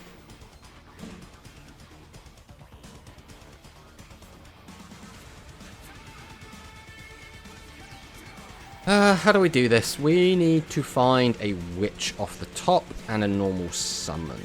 That would probably be enough. Also comes down to what his back row is. Game 2 was pretty bad in my opinion. I knew he had Magnum in hand and had 3 back row, but I couldn't do anything about it, so I tried to attack him. So I had to attack him eventually. Yeah, I can understand that getting a little bit frustrating for sure. What do we have? We got water, dark, light, fire. So we don't have wind. We've got 2 wind in hand. What are we missing? Earth. Our Earth's on the board.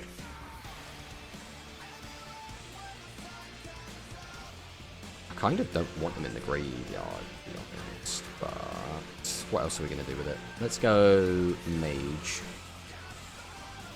Activate Mage. Reduce the attack of this. We're then just going to go straight over into Torna.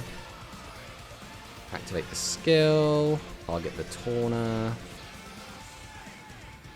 We do still want the wind gone, so we'll get rid of you for now. Grab you out. Summon you. Now, this is where things get tricky, because if that back row is like a negate attack, we are in a really awkward spot. If that back row is nothing, this is fantastic. How about some fantastic? Let's go. Okay, it's looking fantastic. Yep, we're fine then. Exact lethal. We should have attacked the other order just in case he had a recital. We did just misplay there, but it didn't matter. We didn't get punished. I do notice that when I play on ladder, I do play a lot more sloppily. Like, we suddenly just don't care about, like, working out the maths. We don't care about trying to find exact lethal or anything. We're just like, heard a swing. Let's see what happens.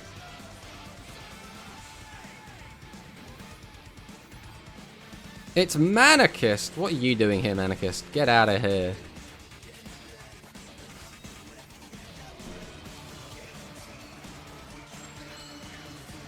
We're in our rank up game as well, and now we're going to lose to Manicist.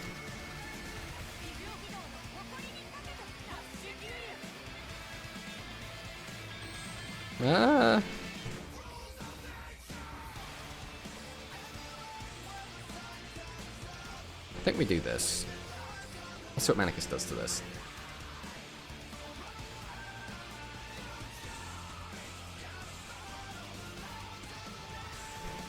Let us see what you have for us today, Manicus. Thunder? He's playing the Thunders. We've only played against one Thunder today, or did we play against two? Choose my game, Matt. But we've had Bones for so long. Okay, well, we'll have a look after this game at the game mats, and then you can pick one. I don't know if you have any idea of what you're after.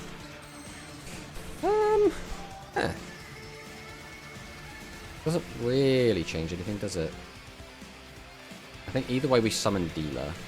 We're going to go ahead and activate Dealer. Get rid of this, draw a card. I mean, I'd rather have that than not have it, I suppose. We'll go ahead and Tribute 2. Summon this boy. We'll activate his effects. We'll flip this up. Normal summon. Set 1. Set 2. And I think we just go battle here. We'll just swing. Just a boop. Just a boop. And just a boop. And then we'll pass. So, Tomato, did you stop using Maximum? What do we mean by that? I don't tend to play Maximum decks. Like, Maximum decks are like, some of them are really fun, but like all the ones we have in Duel Links right now are a bit eh. Like Overlord is just really sacky. Cyburst just feels really cheap a lot of the time. Vulcan, probably the most fun one. And then Dynamix is just bad. It just feels bad. My man Dynamix was done dirty.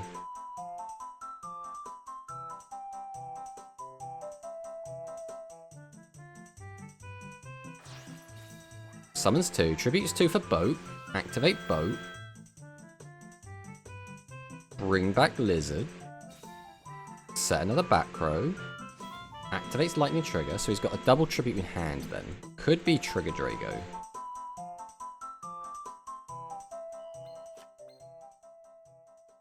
I think we might just use it or lose it here. I think I'm okay to just negate attack this.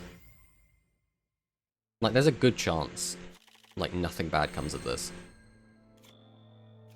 Then we'll go Stream. We'll pop this fresh one. Would you look at that? It hurts me more than it helps me to do that. So we'll activate... Hey, I see. Welcome, welcome on in. Let's drop the TSA on this fool. 1, 2, 3, 4. The duel's been going okay. We've only actually lost twice today. One of them was in the tournament to Dwan. And one of them was against the Cyburst player just now. Change this to attack. We'll set. We'll set. Set. Go to battle. So we're just trying to swing over this. Arguably that was actually the wrong decision to make, just in case he had, once again, the, what do you call it? Recital, that's the one. But yeah, if we can type the command correctly, huge shout out to Icy.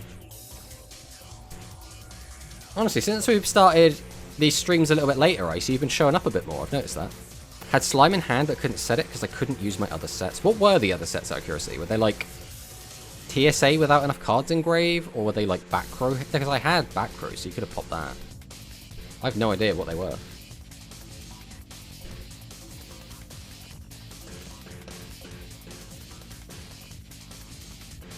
I'm just slowly clapping just under my desk right now, and the mic just picks it up occasionally, and you just see the little tomato just up bobbing. Tribute to the Doom and card reg. Yeah, it's very awkward. Both of them kind of hurt your hand, which is kind of the card you need. Yo, my boy Icy! Exactly, Saka. See, you know. Icy is always the guest of honor, wherever he is.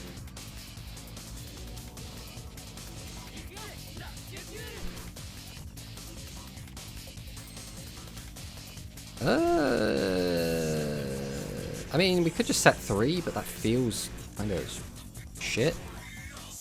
Let's do this. This. This. I think we're actually going to set Witch just because Witch is a little bit awkward on turn 3.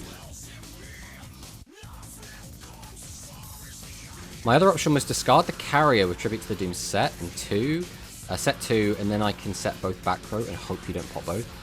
I did not have the capability to pop both, so that would have worked, but that's with the power of hindsight, right? With the power of hindsight, everything's fine. Dragonic Resonance! Although, can't get a double attack, so... Boop. Boop. And finally, the last boop. There it is. Alright, let's see what we draw for turn here. That's not... I mean, do we just go for a aggressive play? I guess we do. It's very awkward, but I don't think there's a better option.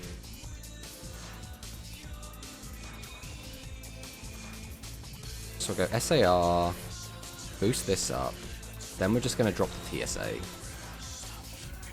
Put this back for sure, put this back. We've already got a light on the field, so it's just out of these two. Probably water's going to be easier to find again, as well as it's probably going to be more useful overall. We'll just set this, go to battle. We'll swing over this. I think we're going to clear this. Like, maybe it's a mistake because he's got the twin edge, but we'll see. We'll see what happens. Drawing 6 spell / traps in 2 hands doesn't help either. Yeah, at the end there, I was a little bit worried because I drew a handful of spell traps myself, and I was like, oh no, if this doesn't connect, this is going to go very poorly. But it connected, so it didn't matter. Talismanic Seal Array, that's my card. I'm not allowed to use that. It is also a bit weird how I feel like we're going to see people playing Talismanic Seal Array in decks like forever now. Like, it came out so early in Duel Links as an out to maximums that it's just put us in such a weird meta where, like, the only decks that are just going to not bother running TSA are decks that just don't need it, right? Like, machines don't need it because they can already out like a maximum, right? But your deck needs to have outs to maximum, and a lot of decks are kind of mid-rangey and thus just don't have the ability. That is a very interesting draw. Okay, we'll go Valk. We go Stream. Pop the back row. We'll go ahead and use 7's Axel Road. We'll boost this up. I actually think we're going to put Negate Attack back to grab this. We'll go 1. We'll go 2. We'll tribute both. Summon this. Activate 7's Red Magician. How big are we? So we've currently got 57. Minus 2 means we're doing 37. Which means if I weaken one of these by 600, increasing that would have put me up to 43, which is still not lethal. So I don't think we push any further than this. I don't think the extra 600 damage is going to make a huge difference later on in the game.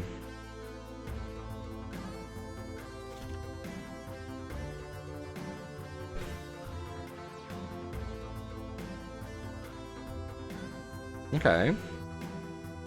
We've got Pitcher. Gonna activate the Inferno. Pops the TSA. Activates Pitcher. Which means now our weak monsters cannot attack. Obviously, he does have the skill to boost his weak monsters up.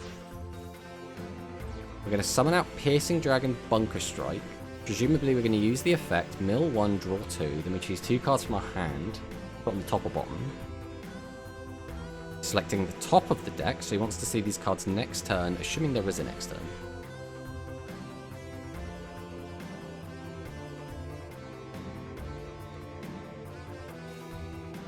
1, 2. Sets a back row. So he chose not to put that to the top of his deck, which tells me that's probably a good back row. My guess would be that's a negate attack he's just set. Especially when he attacks over Bow. Oh no, he has to attack Bow. Okay. We go dealer. Dealer effect. Discard, draw a card. I mean, that's fine. Tribute to summon. Go ahead and use our skill. Just gonna boost its attack up. We'll activate 7's Red Magician. Is there any reason to summon this in attack mode? So that threatens lethal. If he stops this attack, then I can't get lethal anyway, so we might as well just set this. Go to battle, swing with this. Now we're assuming he's got negate attack. Yeah. As predicted. So now he draws into the 2 cards he put on top of his deck.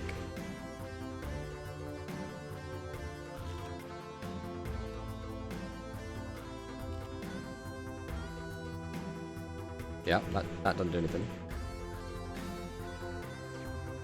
Phoenix Dragon, that is horrendous for us. So, how much damage are we taking? We can get 2 28s. So that'd be 12 plus the 7 on that is 19. So let's see if he has any other way to boost. As is, he has everything he needs to pop my back row and kill my entire board. Okay, so we already had that in hand. Still going to pop the back row. Goodbye negate attack. If he doesn't have any other way to boost... Ah, that's the game. That's lethal. That's a shame. Nah, he had to get kind of lucky to get that. He needed a way to access a Slayer, and he needed a way to reduce my attack or boost his own attack. That was the only way he had lethal there. We still had to do it that way, because if we didn't put the Witch in attack mode, there was a chance he had a card to stop our attack from connecting, and then he gets to keep the Bunker Strike. It's one of those things where, like, we can't play around absolutely everything, right? And this is another deck that's really... Oh, okay, he's not actually playing War Rebels. Okay, okay, okay. Everything's fine. That is not... That's a very weird hand. I'm not going to say it's a bad hand, because it's not necessarily a bad hand, but, like, what do we do here? Like, I don't want to go aggressive. But what other option do I have? Like, just set one monster, sit behind my back row and hope? Look, that's what we're doing.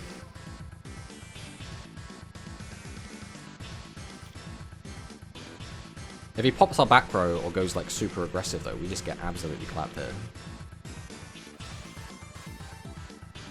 Thunder again? Okay. It doesn't get his piercing. Straight to battle. We will stop this. I think this is worth using.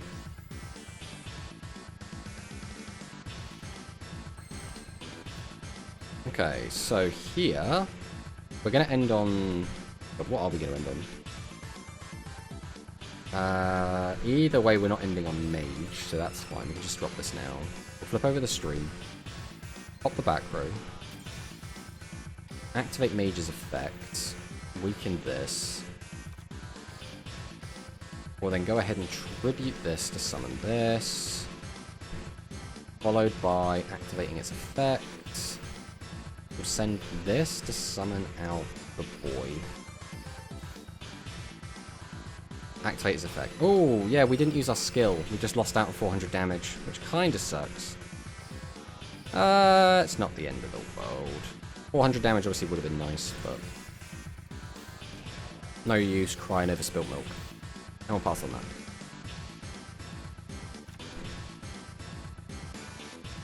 Considering how absolutely catastrophic this game started, we've recovered, like, to an okay degree. Now, we're still not in a good space. Like, we're probably still on the back foot here. But, considering how bad this could have gone, we're doing quite well.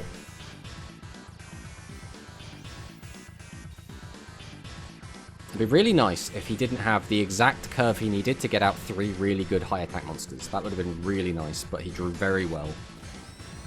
So we are getting, again, the luck is very imbalanced right now, but it's still far from over. We still have a chance. It's just we're very much on the back foot. Again, that really just does not help me seeing all of these cards this early. Okay, we'll go Mage again. Activate Mage. Doesn't matter which one we reduce. Normal. We'll go ahead and tribute both. We'll then normal summon the Valk. Activate our skill to boost Valk's attack. Obviously we don't want to do that. We'll activate Seven's Red Magician here. No matter how you look at it, this isn't going to be lethal if we activate this card. He hasn't seen any of his back row hate though, so we are going to activate it just because we're going to assume that our opponent is going to draw into good cards. That is what our assumption is going to be here. I actually kind of want you back in the deck more than anything. Alright, let's put these back.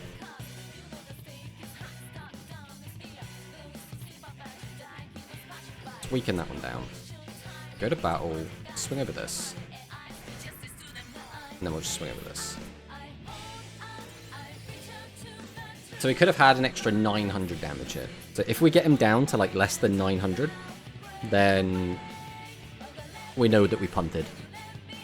Of course you drew Duck off the top. I suppose it's not too unlikely that you see Duck. Duck and TTTD? Am I just dead? That's what, 3,000? Yeah, that's just lethal. Yeah, he's got lethal on board. Ah, that sucks. But again, it is what it is. Again, we got very, very unlucky, and he got very, very lucky the entire way through that game. There's not really much... Again, I don't think we did anything wrong. I think he just grew better. That's all that was. Considering our opening hand was so utterly garbage, I think we did well to almost bring that back. Unfortunately, no matter what deck you play, you still can just brick. That is just part of the game. Oh my god. And we're going first with this hand. This is the same hand as last game. Why do we keep opening trash, bro? Alright, we're just going to summon this and attack. I mean, I know the deck, like, isn't brick immune. Like, it's arguably a little bit more prone to bricking than other decks, but, like, this is catastrophic. Especially 2 games in a row. Right, let's check out and see how the rest of that tournament's gone, if it's still going or not. So there's Dwan losing there. So we've got Flash versus... I don't know who this is. Oh, Capazon did actually beat Giorfio, I see. So we still have the finals to go. Okay, so we're against Spectral Squall that opened Buster Blader. So that's, like, again, like the best RNG that you could possibly get. I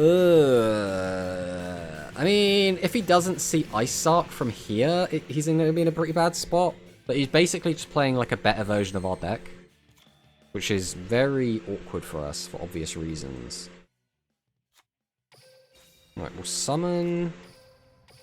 We'll go ahead and tribute to summon out the Witch. Activate the skill before we forget. Boost the attack up by that 800. Activate Seven's Road Witch effect. We'll discard this. Summon out everybody's favorite Seven's Road Magician. Activate Seven's Road Magician. We can then normal summon this. Do we have any chance of just like OTKing him? I don't think we do, but I'm going to do this anyway because I think getting that big damage in is like the way that we win, right? Is just finding a big chunk of damage and just hoping. So we're going to get him for an extra 14. Boop. Boop.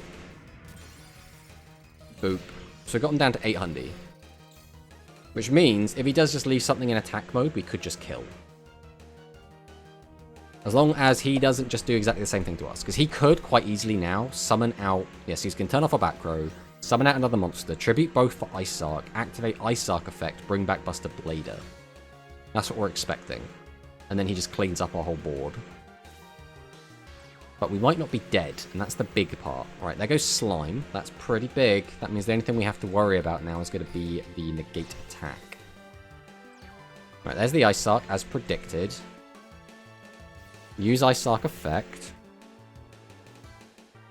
Puts those two back in. Summons out Buster Blader. Out he comes. Activates the Spectral Squad. Put them back into the graveyard. Boost the Ice Arc attack by 1,000.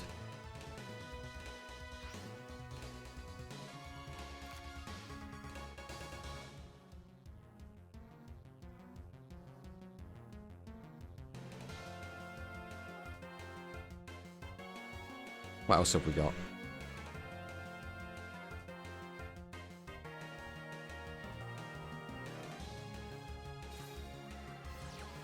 Talismanic Seal Array? Oh, come on, bruh. Is that just lethal then? Am I just dead? So you're going to reduce, what, 14 off that, which will put me down to 7. That's 27 in, and then 1,000. Yeah, that's just lethal! Once again, we played it perfectly. We just opened like ass, and because of that, we got bullied. That's such a shame. That's, again, 2 games in a row, we opened the identical hands, where we just could not play the game. That's fine, it happens.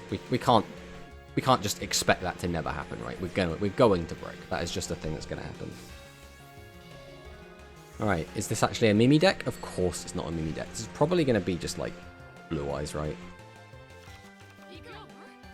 It's going to be Bro huffing the Blue Eyes cope.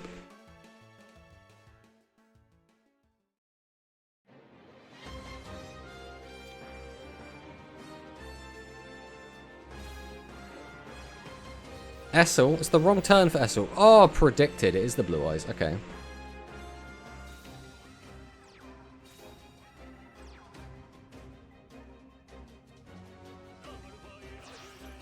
Tributes 2, so that's going to be a 2500 defender, which is very awkward for us. We can't deal with it, so we have to just set everything.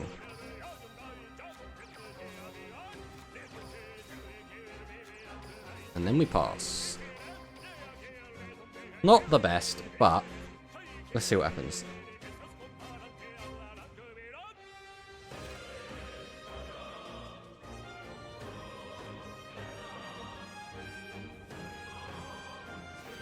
Blue Eyes Rain. Okay. What we might do as well is we might swap off this deck. I think we played enough Spellcasters for today. I kind of now have a feel for how Spellcasters plays, and I think it's basically worse Ice Arc. And Ice Arc isn't a great deck to begin with. And that doesn't necessarily mean that it's bad, that Spellcasters is bad, right? It's just like, Ice Arc does what Spellcasters does, but can end on a stronger board. Like during your opponent's turn. Okay, that's fine. We will just take our lumps with that one. I'd rather maintain. Unless we hard brick, we don't really care about losing this board.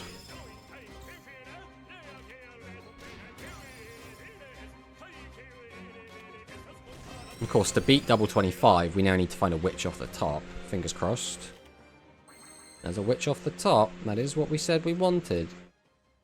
So let's go Mage, activate Stream, pop the back row. Only reduces by 400, it has to be level 7 or higher, so there isn't really like a good way to do this. Tribute 1. Summon out everybody's favourite little girl. Don't worry, fusion monsters will help spellcasters. I mean, yeah. I'm not too worried about it either way.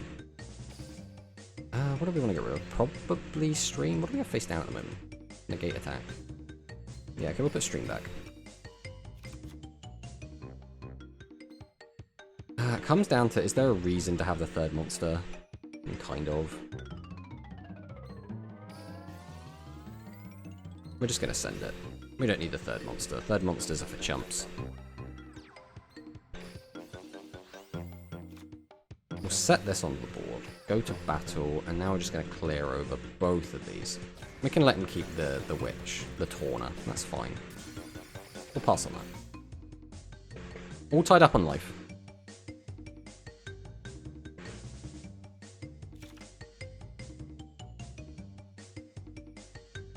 Oh, we never did a new mat, did we? I don't know if if Duke is still about or not. But we completely forgot. Right, we'll send those two to the grave. Bring back the Blue Eyes. Standard. So now he's going to discard a card. I mean, you still have to discard a card. Unless you're going to crash. Okay. I'm just going to say no. I'm not allowing you to do that. Draw for turn.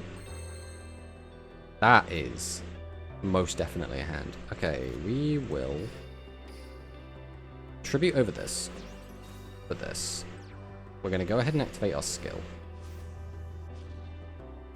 Boost it up. Then we're going to activate Witch. Are we missing fire or light? We have fire, we have light, so it doesn't make any difference. We will... Sure, we'll just send that. Out you come. We'll then activate Seven's Road. Activate Seven's Road. Then we're going to go TSA. Put those four. And yeah, that was very much overkill, but we wanted to make sure we had it. We had a second TSA as well. Right, we are going to take a brief bathroom break real quick, but we will be right back to play some more. We're probably, again, going to swap off with Spellcasters. We'll probably try something else, but just to mix things up. BRB.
And that is us back.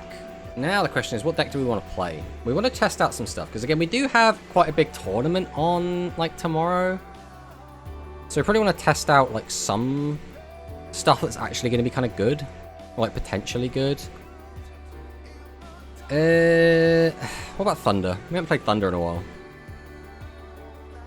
This is Thunder Aggro. It's not really what we're after. Do we not have? We must have a Thunder list, right? Like a regular Thunder list. Let's try... Imagine, these numbers all seem way off. This is like a really old Thunder list. You can tell just by the cards that are in it. We had this, we had this. We also definitely gonna want these. But almost certainly... I don't think we need these anymore, right? I don't think they're necessary. Did you test the new Blue Eyes skill? Yes, that was what we did last stream, Sakadet, so we played a ton. Magician Shuffle deck, stay on theme Spellcasters. The issue is we don't have the 1,000 Knives yet, so we have to grind it out from playing Ranked. So we need to play something to get us to that.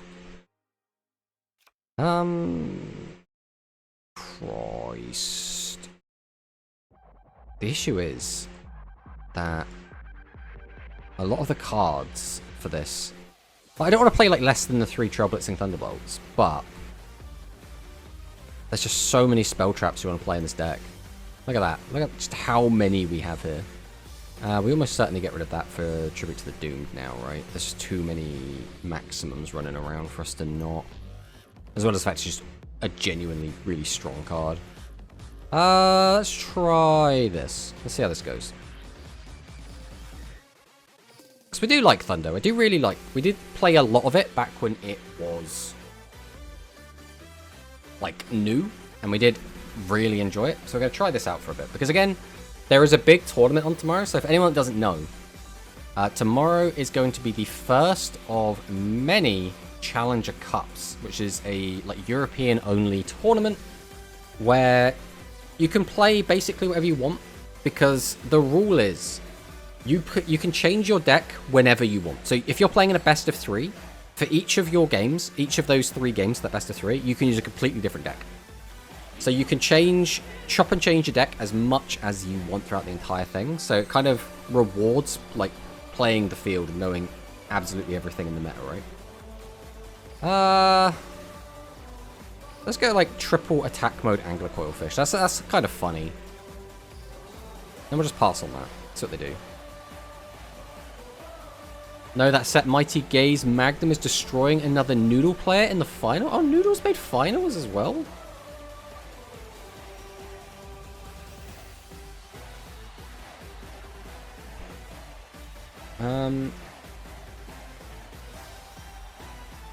So I could, like, we could chuck it on here, right?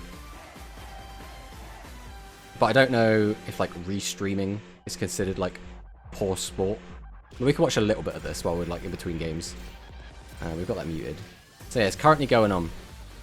So we've got Magnum versus Noodles, which is kind of cool. Alright, our turn.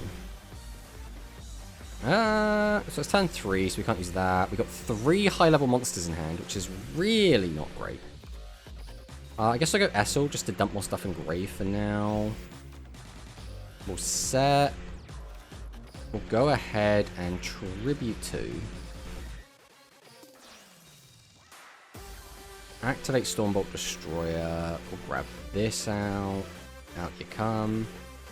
Then we're going to flip over our Tribute to the Doomed, just because, like, this hand doesn't do anything for us right now, right? We have to just get some of this crap out of our hand.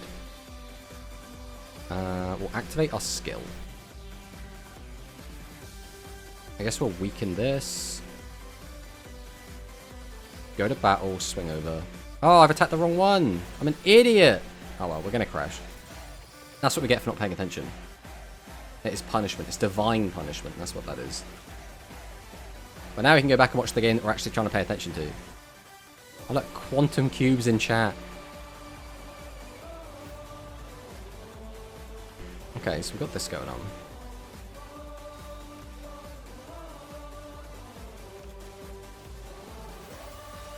I don't know what game we're on. I assume that's at least game 2. Konami should have unlimited Call of the Earth ban, for real, for real. Yeah, that probably makes sense. Well, unfortunately that was a brick game, so that one didn't count for our first Thunder game. Alright, let's go and play our first Thunder game. Wipe the slate clean, as it were. Oh, not Deck Editor. That's the wrong place. Jump into a rush game. Let's see how this is going. Unfortunately, I think it's going to be a slow burn. Still though, Noodles in final and Noodles in top 4 is pretty crazy. I wonder if that's just because people stopped really giving a shit, because by the look of it, there might not have been any Machine or Cyburst players. Right, we've only got 1 slot left in top 4.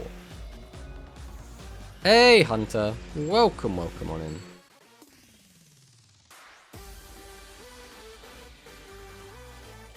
Alright, let's see what we're against today. Is this going to be something exciting or not? Is this just going to be Blue Eyes? And is the answer always yes?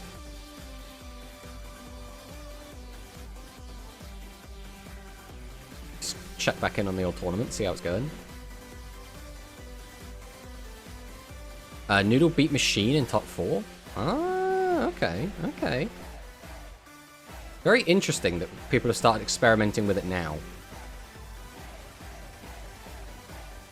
Oh, we're against Harpies by the look of it.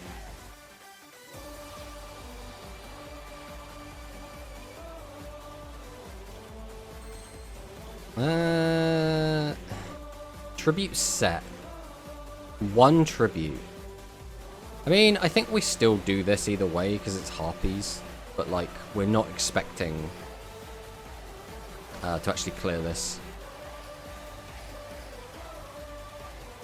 Oh, it was a double tribute. Of course it was. Of course it was. I was just being a silly Billy.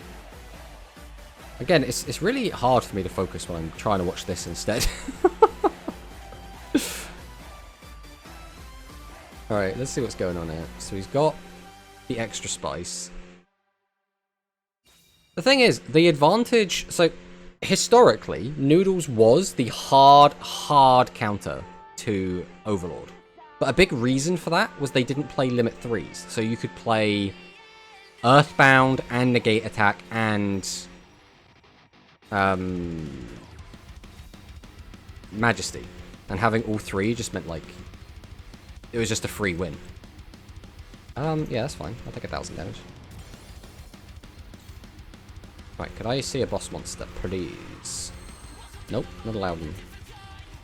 I mean, I guess we'll just... This is very awkward.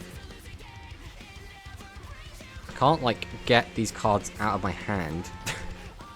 I guess we're gonna do this. Like, what else can I do? We'll just pass. Just have to accept that we're getting beaten up a bit. Did we get any dynamics? Make it watch section seems interesting. Make it a watch section. What do you mean, just watching this tournament? I don't know what you mean by section.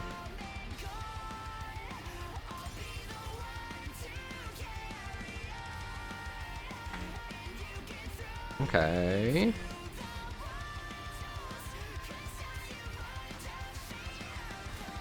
What's going on over here? Okay, we've got the Harpy now. Fortunately, he can't change any of my other guys face up because we still have the Vorse Raider, so we're kind of protected there. So that's another back row. He also, by the way, used back row hate. He used the Hammer Crush and hit our only trap card, which feels very bad. Okay, we have a boss monster finally. We'll go Trail Blitzing. Pop this one. We'll go Trail Blitzing. Pop this one. We will summon. Then we're going to Tribute 1, Tribute 2. We will go ahead and activate Stormbolt Destroyer. And we'll grab this back. Why not? So I can weaken one of these, but no matter which one I weaken, it's still not going to be low enough that I can actually clear. So, we'll change this to we'll weaken this one, change this one to defense, I guess. There's no reason to do anything with this. We'll go ahead and activate our skill.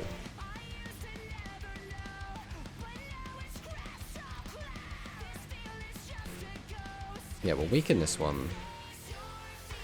Change that to defense. Go to battle, swing over that. Hit over this. Pass turn. Oh yeah, I've left the stream up. I've just realised. Majesty and Noodles maybe was a bit too much, but Call of the Earthbound was fair. I don't think Majesty was even that bad, to be honest. The thing is, Majesty, because it only stops one attack, it punishes, like, unfair stuff, right? It punishes, like, a Mirror Innovator that's just piercing over you. It punishes a Magnum Overlord that's trying to OTK you, right? What it doesn't punish is cool decks like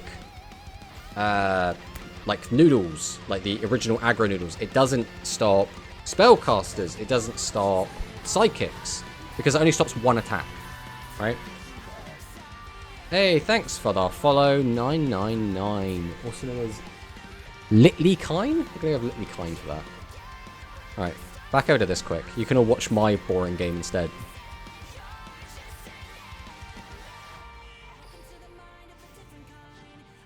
Hysteric Force.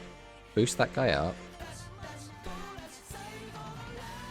Is that Hans Andres? Welcome on in. The Psychic Specialist. We got a lot of Psychic Specialists in today. We're getting beaten up a little bit here. Alright, this isn't going well. This is really not going well. If we do that, we can trade one for that. That'd be what, 1, 2, 3, that gets us 4 bodies. I guess we're going to do that then. We'll go Duck Bill, activate Duck Bill.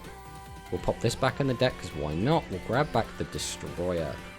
Following that, we're going to normal summon out the Thunder Gazelle, tribute out the Stormbolt Destroyer, because why wouldn't we? Following that, we can activate Stormbolt Destroyer's effect, bring back the Angler Coilfish, which is always a nice one. Then we'll summon out the Surge Bolt Lizard. We're going to just go ahead and tribute this out as well, because we don't really want it in our hand. Oh, he's got freeze? Bruh, are you... Alright, let's just... Guys, let's get out of this game. Guys playing weird cards in there. And there we go, that was it. We didn't get to see the very end, but Magnum Overlord looks like they are going to take it over Noodles, which, again, is not really a finals matchup we were expecting. Where is the Psychic Super Mini? One of these days. Well, we haven't got, like, the list yet, right? I would expect us to get a list of, like, leaks before we actually see it, but I'm trying to remember now if historically that's how this has been working for us. But either way, that's going to be the end of that tournament. I can't believe we just lost the Harpies. So far, the Thunder deck has been very underwhelming. Now, to be fair, again, we were a little bit distracted the entire time, but I still feel like the Thunder deck of old put up more of a fight. Speaking of Psychic, oh, it's an actual Roman skill. Let's see what happens.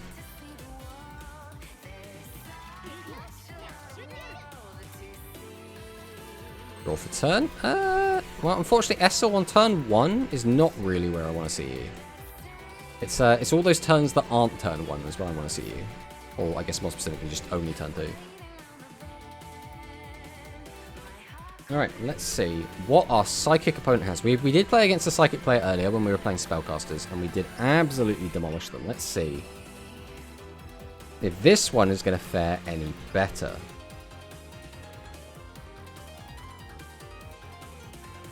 I guess we probably should give a shout out to Angel, since you know, we were just watching their stream. But yeah, that's Angel's channel. If anyone wants to watch the Angel Cup in future, we get streamed there every Thursday. Next Box Trust. I mean, it has to be the Next Box, right? We've had the leaks for it, or we've had the skill leaks, and we've had it leaked that there is a Super Mini running about. Gazelle doesn't work here unless we do that, which would be very funny. Do we just like hard YOLO? Like it could be really funny. But if we're gonna YOLO, then we don't need anything else.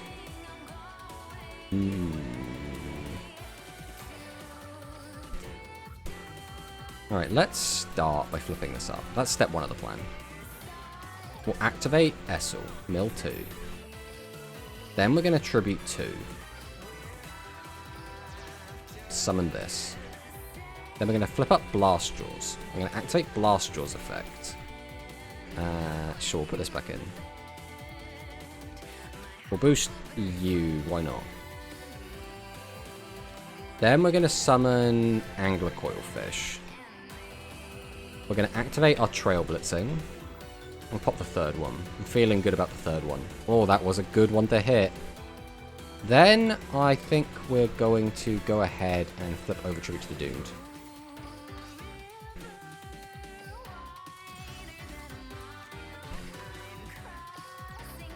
Then we'll just swing.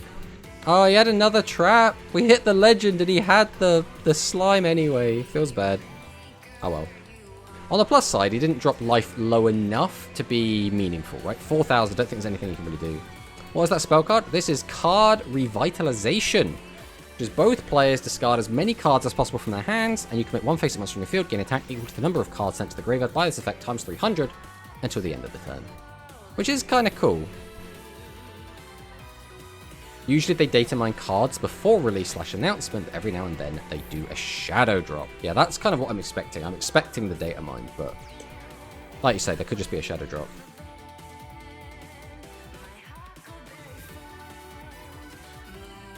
Straight to battle, and we've already used the good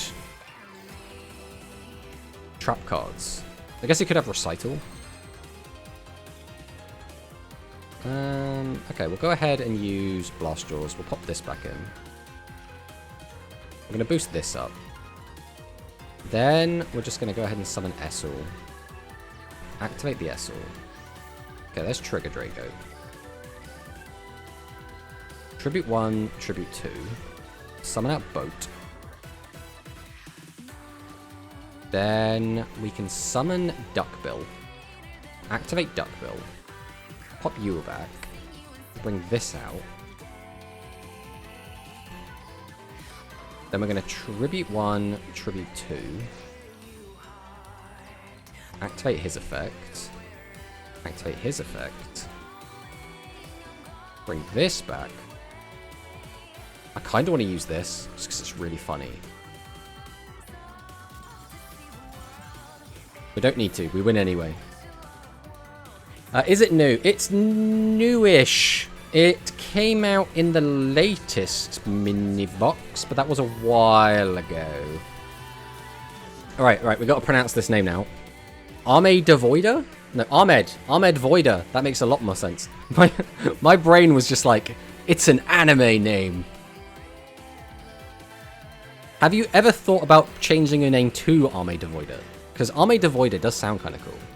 But yeah, welcome on in, Ahmed.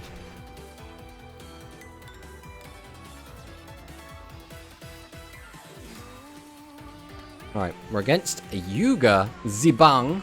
Let's see what Zibang has for us. And thank you for the follow, Sony X Team. That's a name. You pronounced it pretty good, not gonna lie. Hello, welcome to the stream as we struggle through the ladder, doing what we can with our little tomato icon instead of our face today because it's too hot. Alright, here it is. Essel, this is your time to shine. Let's see what you've got for us.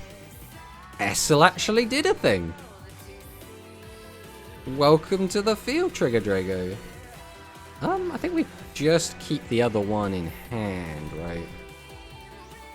We've got good back row, which means it's all going to get absolutely destroyed.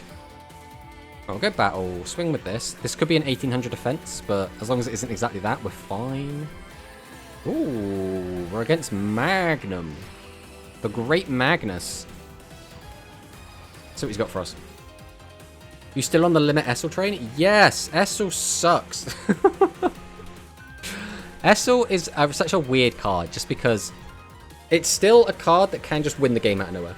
I'm back. I got news for you, Tomato. It seems Rush Duels is going to release Fusion this year.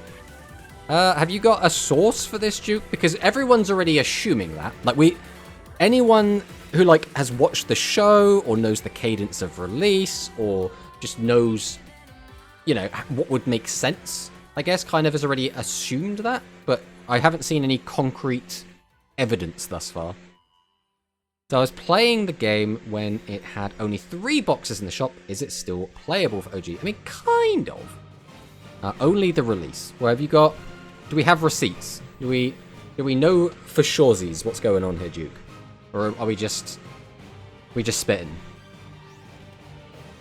Barrage of Steel, don't hit the right one. You son of a bitch. I needed that.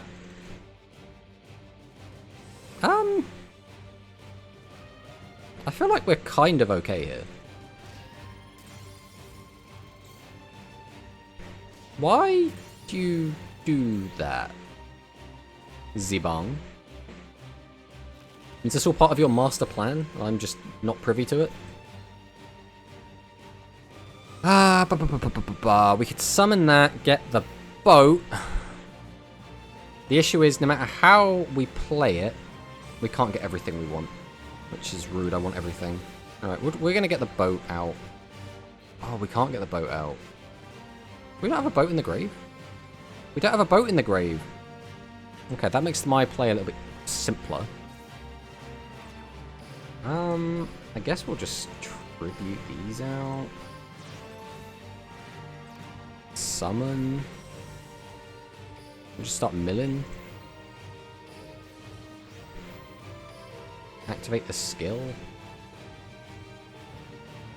Reduce that. No.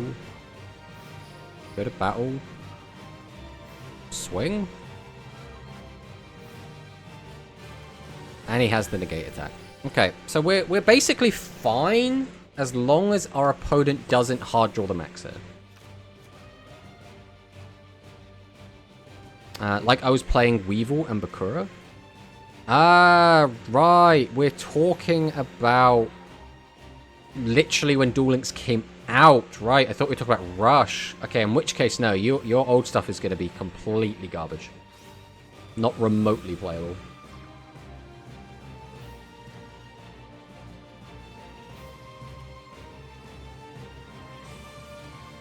Is it weird that I still think we're completely fine? Yeah, the game, for the speed side, drastically sped up. Like, when the game first came out, like, the best decks were, like, Dinosaur Beatdown with Rex Raptor, like, Harpy Ladies, just with the skill that gave you, like, Harpy's Hunting Ground. Like, Relinquished was a really strong deck. Like, none of that's good anymore. Ah, there's some boats. Who doesn't have a boat?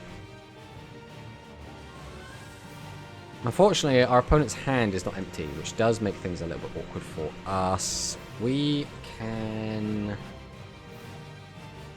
I mean, we can still slap for a lot. That's what, 8 plus... If we get out at 28 and we reduce him down to 800, that's 2,000. Yeah, that should just be lethal. I'm pretty sure we have lethal. So I go duck, duck effect, put boat back, bring out dragon. Then we're going to summon duck. Go ahead and tribute both. Summon out boat. Activate boat. Boat, bring back lizard. Yeah, we could have done that a little bit better, but it's fine. Tribute 2. We'll activate Trigger Drago. Activate the skill. Weaken that one down. Don't need to change battle positions. Set. Go to battle. Swing over that. Swing over that. Nice and easy.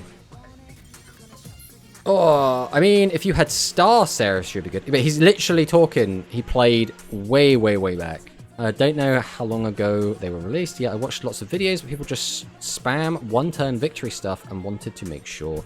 I mostly play Rush, but when I do play Speed, I play my Pegasus Toon deck. I mean, Toons are still doing okay, right? Like, Toons are a fine rogue deck. Like, they're a bit simple.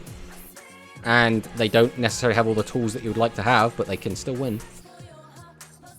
They removed the fun. I think it's just it's a different type of fun, and I think that's true for all different forms of Yu-Gi-Oh, right? Like, some people really like Goat format, some people like Edison, some people like Hat format, some people like Toss format, some people like the modern game, right? Some people like Master Duel, some people like only playing the events in Master Duel, some people like, you know, Duel Links. It's all different forms of fun, and the game just evolves. But the one thing that's kind of unique to Yu-Gi-Oh! Is that the game changed in such drastic ways that it looks very unfamiliar, right? It's like, you can be like, oh yeah, that guy's played Blue Eyes White Dragon, I know what that is. But it's like, it's not necessarily the same, right? I think you will find Speed 4 Mirror are most dominated by decks with a really strong skill. Yeah, but for OGs, there is no room. What do we mean, no room? Right, let's go Essel here and see what we can find. Activate Essel. I mean... we can't get the piercing either way, so I might as well bring this back. Summon out Angler Coilfish as well, because why not? Go to battle. Go, Essel! Boop. And then these two should just die.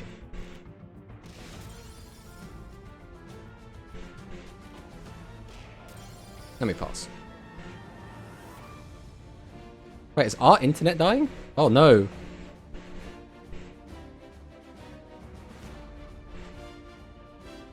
What is happening?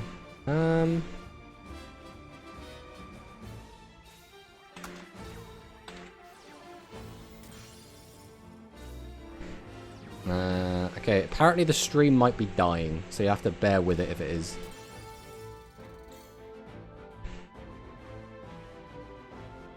Apparently we've dropped a lot of frames in the last few seconds. Okay, I think everything's back now. I think everything's recovered. Okay, how do we want to approach this, though? The problem is, he's going to have just so much back row hate that I think just sitting on this is a waste of time. So I think we are just going to throw down the Tribute to the Doomed. Not because I think it's a good play, but because I think he's going to just have so much back row hate, there's no reason to. Right, we'll swing him. Has the slime. Okay. We'll just pass on that. I think at this point, trying to sit on back row is a waste of time. I think he's going to have the... God, what's he even called? Draconic Slayer? That's what he's called, right? Draconic Slayer?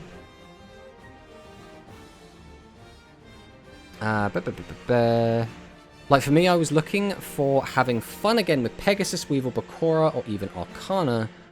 Dude, Arcana was new release when I left the game. Rogue decks can still win, but those decks are just very strong. Yeah, it's one of those weird ones where, again, there are like a lot of older decks which are still they've got an update, right? Like, you can still play Blue Eyes. Blue Eyes are still a strong deck. You can still play Dark Magician. You can still play Toons, and those decks are relatively strong. Right? Now, are they going to be winning a tournament? Well, maybe if you're playing Blue Eyes. Are any of those others? Realistically, no.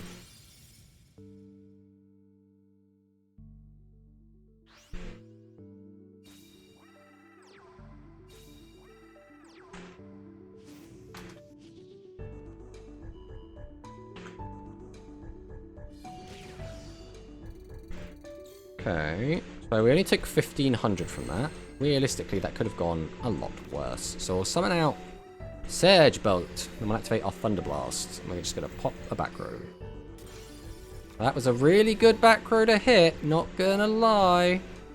And now we can just find an extra 200 damage off Gazelle, which is kind of funny. I think we're going to put these two back. Then you can do piercing.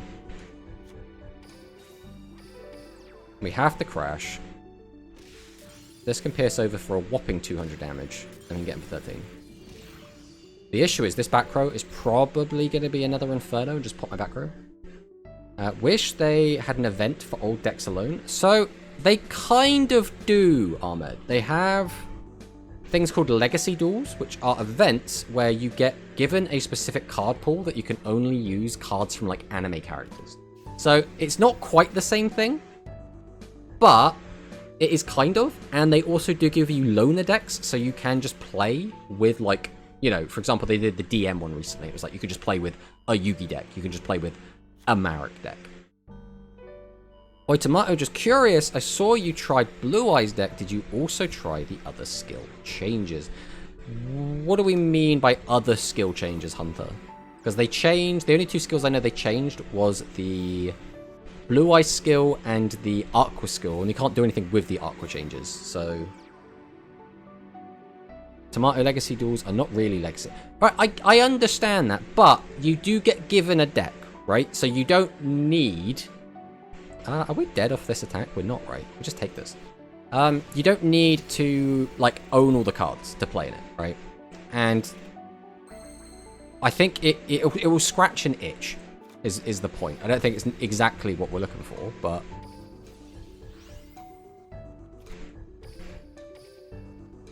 Alright, we'll Tribute 2. Summon out the boat, because the boat gets me an extra body, and I think an extra body is going to help. We've already used all of his good traps at this point, right? Yeah.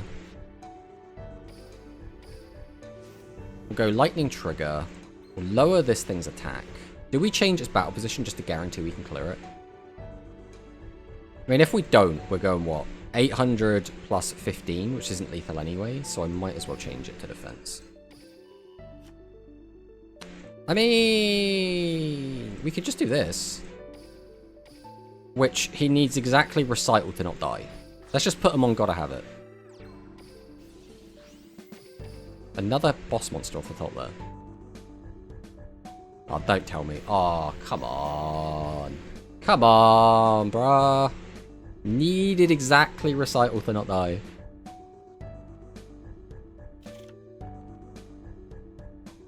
You can play Legacy Duel Endurance? I didn't know that. That's cool. The previous ones had the Fire Dragons buff and the Royal Rebel Invasion buff. God, what was the Royal Rebel Invasion one? Oh, that was like a weird one with Hell Tuning Invasion, right? That one doesn't interest me all that much. I think there's already a really strong Royal Rebel skill that just puts the other one to shame anyway. So I don't think it's like really necessary. As for the Fire Dragon one, that's something we could try out. Because that one lets you like search twice, right? Which is kind of cool. Alright, as long as we don't brick, we just win here. Because we have both of our trap cards are fine, so. What? Oh, it's above level 8! Oh, I just got countered! We just lost the 50-50. Oh, that's a shame. That's a shame. I completely forget that Dragonic Resonance does that, because no other deck in the game does that. Just makes their levels huge. That's unfortunate. We basically just lost the 50-50 there, which is why we lost. And obviously he had to have exactly Recital, so that was just very bad luck. I have a Fire Dragon list if you want it. Yeah, I'll tell you, go for it. This Thunder deck has been rather dull and is not really accomplishing much. So let's play some Fire Dragon. That sounds like fun. What is this? What even is this? This is just an empty deck. Okay. Alright, let's take a look at some dragons and see what we can slap into this bad boy. What is this skill even? It's like Volcano Attack Dragon. Something, something. Blaster's Inferno. What are our restrictions? 1400 more attacking the deck are dragon monsters, and the deck contains at most one level 5 or higher non-fire attribute monster. Okay. So I guess, you know, Dragius cuts to come in. So, what else can we actually put in here? So it can only be fire attributes. That makes life a little bit more awkward, doesn't it? So we don't really want to play any of these. We can help it. I guess we put these in. That's probably fine.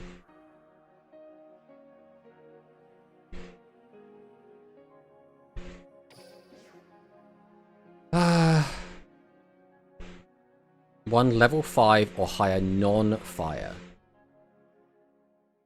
So because we got him, that basically now limits us to only having... These are the only other bosses we're allowed to run. Which does feel a little bit awkward. Do we just like one shotgun and call it a day? I mean, maybe. Maybe that's the way.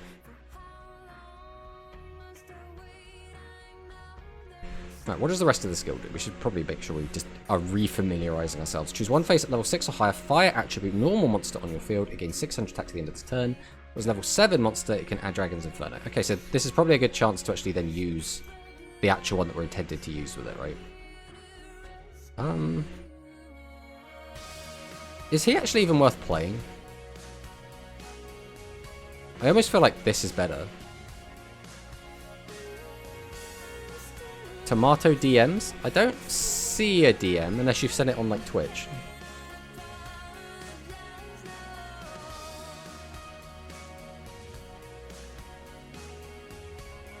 Free to play is always better. I mean, that's one way to go. Yeah, I'm not seeing a DM from you, Manicist. Are you sure you sent it to the correct person?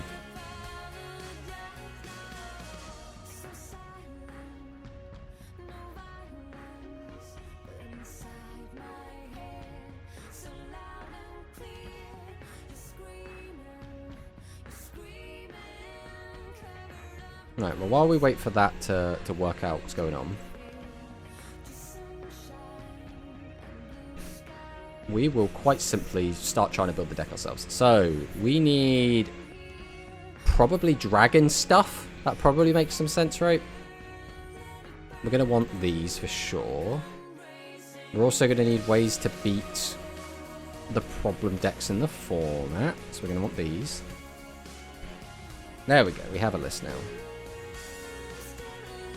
Okay, so we're playing... Okay, this looks pretty standard then. Put in the Essels, we'll put in the Siestas. Put in the Piercing Samurais.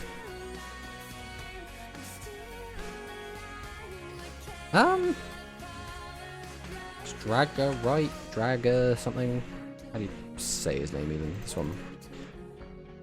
I don't know if I want to be playing loads of Volcano Attack. Does it have to be Volcano Attack to get the search off? That's the question. If it's a level 7, yeah, it does have to be. Okay, we'll trust the process. I still think I want to stick with Tribute to the Doomed, just because this deck again doesn't beat thingies very well. Boltracorn is the other card. And then we're going to look for some traps. So they want the Gate Attack, we're going to want Slime, and we're just going to put in a 1 of Recital for Spice, I guess? I always don't really want the Recital. We'll put it in and try it out either way. I don't really like having 9 spell traps.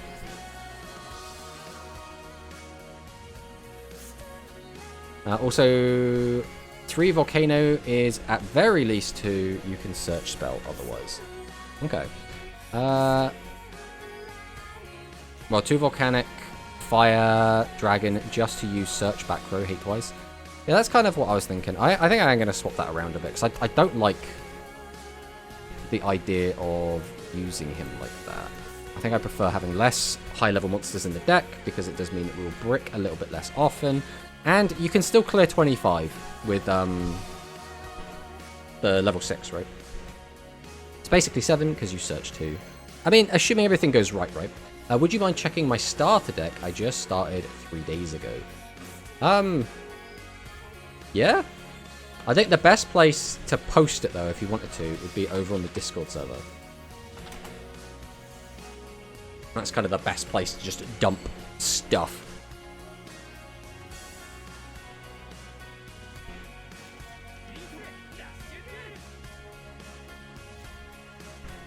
Alright, let's see what our opponent has. This is probably Royal Rebel, which I think is going to be a very awkward matchup for us. I'm not expecting us to do well here, but let's see what he does.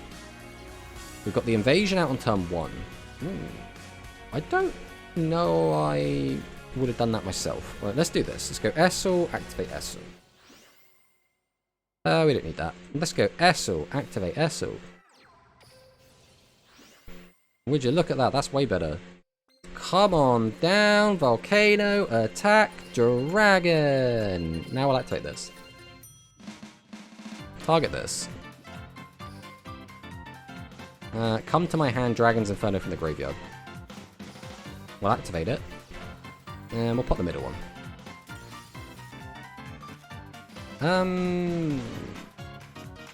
I don't think we have to get fancy with this. I'd rather keep this in hand because this does actually let me out some stuff. Now, the only downside is, because we're against Royal Rebels, I could get punished for leaving 3 monsters in attack, but I also think keeping him on 0 resources just means he has to draw it. Like, he just has to draw the L.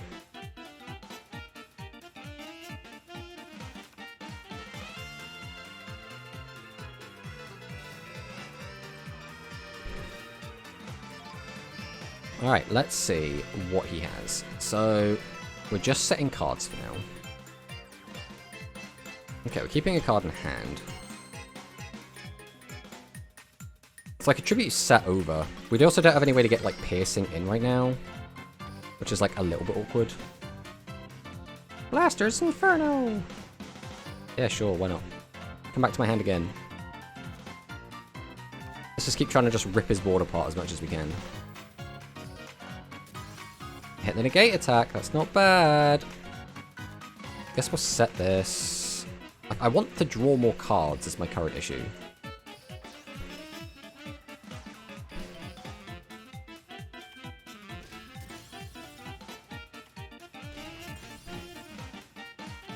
We'll just beat him up, then we'll just pass. Hey Tomato, when do we remote rush duel? I mean, I don't have many physical cards. I've only got the starter deck that I won.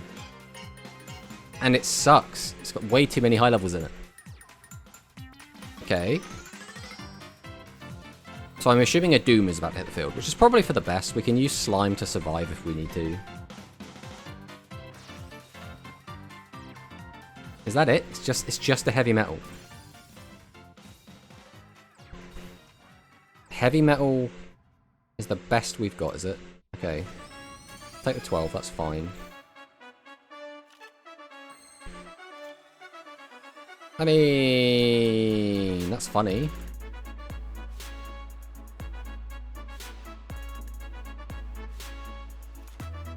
So let's go Phoenix. Activate Phoenix. Discard, grab this back. Then we're going to summon out Siesta Torero. Activate Siesta Torero. Put back 1, 2, 3. Watch him have like all the back row in the world and just not even give a shit about my play at all. Just gonna make me feel sad. Tribute 1, Tribute 2. We'll just drop Samurai here. Activate his effect. Target himself. We'll go ahead and activate our skill. I don't think it makes much difference. We'll go Battle, Swing. Now he's gonna have like Recital. Oh, he had nothing. He just had nothing. Okay. Well, sometimes getting very aggressive does just win. We'll take it. I shared it in the other chat. Good old other. Let's have a look. Let's see what we're running here. Okay, what are we looking at? Now, these ratios obviously are not the best. I would definitely try and cut it down. What is the ritual spell card doing in this list? Out of curiosity. In fact, what we could do is put it on stream. That might make things easier. We close that. Throw it up here. This one. I don't think we need this. I don't think we have anything to make with it. Obviously this is a starter deck, right? So we're not expecting this to be a top tier deck. We're just trying to make this as good as it can be using the cards that we have. So with that in mind, what skill are we on? We're on Magician's Magic. Which one is Magician's Magic?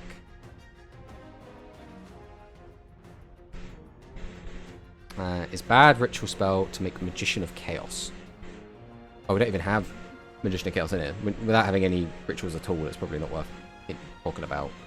But again, don't forget, we're not trying to make this like a top tier deck or even the best Magician deck we can. We're just trying to make these 24 cards the best 20 cards they can be.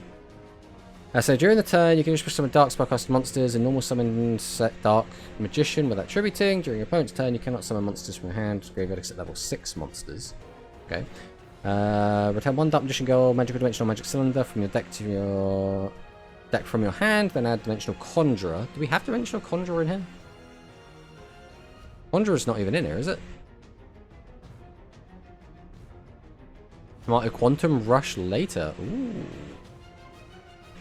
We'll probably play that. We're almost certainly going to play Quantum Rush, right? I know it's a little bit jank to see this deck on the screen, but like, all the cards are there. You're not missing any cards other than like the extra deck. Name is Black Magic Ritual. I mean, that's it's fine, right? What matters is it shouldn't be in here anyway, right? I forgot to remove that. I removed the Ritual Summon Magician. So again, we're missing Conjurer, because if I remember, Conjurer has a very distinct look, if I recall correctly. Conjurer. Yeah, Dimension Conjurer is not in this list. Do we have? We must have Dimension Conjurer, right? Because we have the skill, which makes me feel like we must have it. Because we should definitely put it in if we have it. I'm going to assume we only have like a single copy of DMC. Because DMC is really strong, but obviously if we only have the one copy, we only have the one copy. I don't know enough about the Berry Magician Girls. Yeah, I removed the Chaos, but forgot to remove the Ritual Spell. They should cut some cards unless their goal is to have fun with rituals. Join with Set Mighty Gaze Magnum. I mean, I could do Dwan.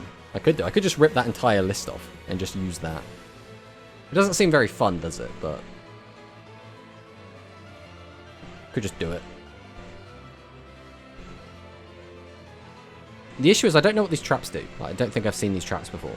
These aren't the usual Dark Magician traps, I'll tell you that much. These are not the ones I usually see.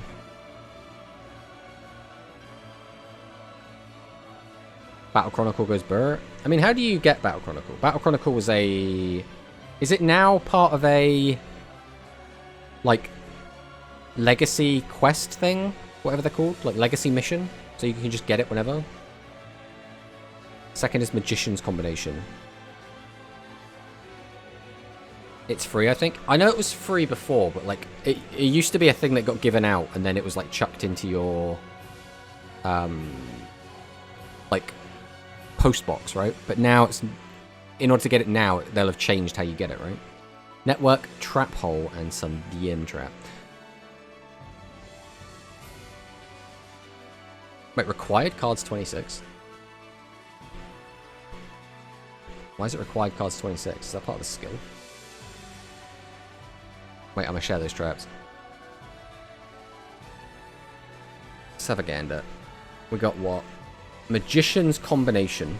So once per turn, when a card effect is activated, except your damage set, you contribute one Dark Magician or Dark Magician Girl. Special summon one Dark Magician or Dark Magician Girl from your hand to the graveyard with a different name for the contributed monster. And if you do, negate the activated effect. This card is... okay, that's okay.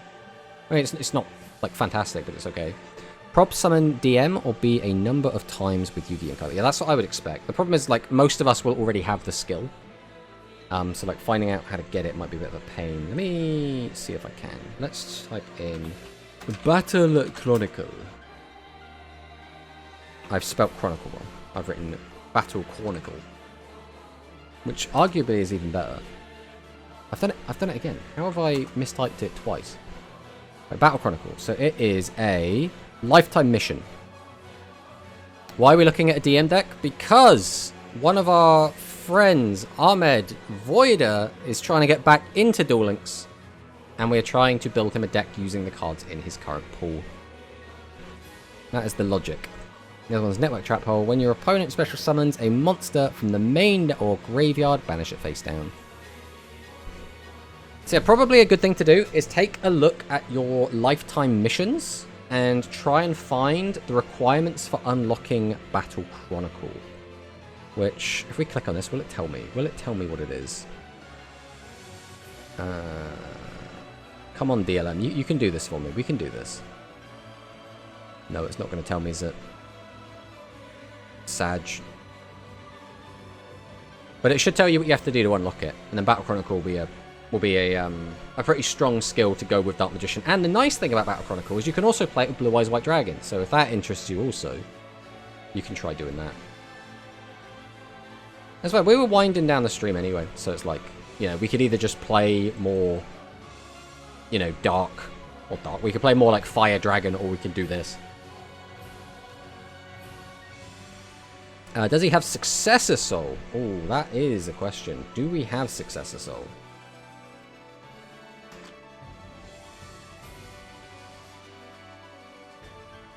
Because we have this as our extra. The Dark Magicians.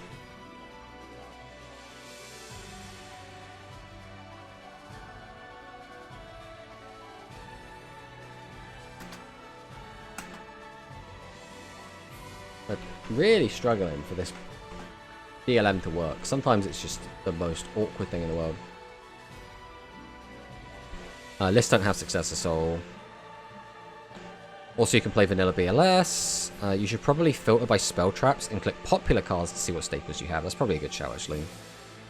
Yeah, Successor Soul is a pretty decent spell. I mean, I could just show you. It's pretty good to do. But you need it to use Battle Chronicle, which is the skill. If this ever loads, that is. I could show you what Successor Soul does. But yeah, the best thing to probably do is to head over to DLM. Which, I mean, we could just do quite easily with this. So we have DLM. And then we can just go down and we can just take a look at some of these decks. So if we go to, for example, Dark Magician, we can go over to the Dark Magician and see that Benox has managed to cog with this, and this is his deck. So like, if you take a look, this isn't like too far off from what you're currently using, right? This is Battle Chronicle, obviously. But, you know, it's got the Dark Magicians, we've got the Dark Magician Girl, obviously there's Dark Magic Circle, you've only got one copy of it at the moment, but this is something like you could potentially start building towards.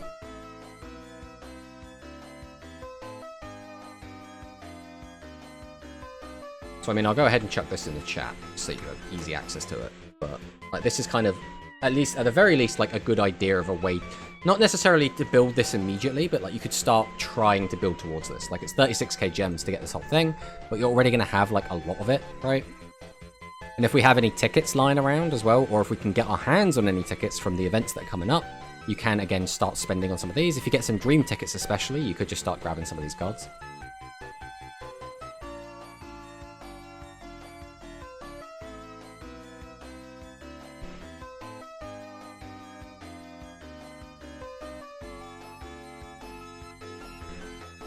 But. Or just buy the structure deck. Well, that is always a way to... Actually, what do the structure decks look like right now?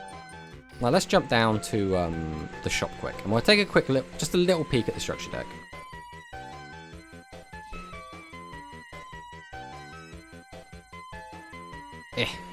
No, go away, Barian. We're not interested in you right now. We'll deal with you later. We're going to have a look at structure decks. Alright, decks. There we go.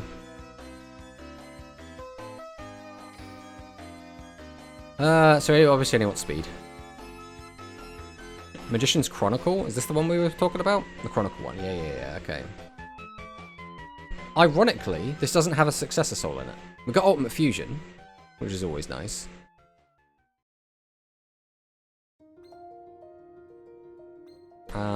Also, this doesn't help that my overlay and chat is like right in the way. So let's try and deal with that real quick. Get rid of chat. Then we'll get rid of my overlay. And then you can see what cards are in this deck. So this comes with, what, Chronicle Magician, which... Did you have a Chronicle Magician in your list? I think I saw one. Yeah, we got a Chronicle Magician in here already. Then you got Chronicle Sorceress, Ultimate Fusion, there's the Magician's Combination. In fact, a lot of this is looking kind of similar. Got Wattel Dragon, the boy. Who... We can't have a deck without Gemini Elf though, right? Also do the Friend Quest. Yeah, Friend Quest would be pretty good. I don't know if I can invite. Successor Soul is too new. But this is the Chronicle deck. Like, it should just come with it. It's the Chronicle. It does come with another Ebon Illusion, which is quite nice. Also has a Priestess Flies of Blue. I mean, this is an okay starting point. Like, getting Ultimate Fusion is obviously going to be a useful card. Chronicle Magician and Chronicle Sorceress are going to be good. You've already got 3 copies of Apprentice. So I don't know, like, how useful this is going to be. I almost wonder if there is like an older one, like Secret of Magicians or something, which is going to have just more useful cards. Because like this has a copy of like Dark Magic Circle, it's got Secrets of Dark Magic, we've got more Magical Dimension. Although this might just be the deck that you already have. Now they want you to spend even more money by buying packs. Konami, stop. I could just buy this for 1,000 gems. I could start playing Dark Magician myself. Is this Hollow Knight music playing? Yes, this is Hollow Knight music playing. More specifically, this is City of Tears. Hollow Knight, absolutely fantastic game. I'm assuming that you already have this deck, which is where you got a lot of these cards from. But I mean, God, there's so many Dark Magician decks, isn't there? Look at them all. Ironically, this Dark Magician deck doesn't even have Dark Magician in it. You got the Dark Paladin, though. Not allowed to have Dark Magician in it, though. You can get Cosmo Queen, though. If anyone really needs Cosmo Queen. I can't DM you? I mean, I couldn't tell you why.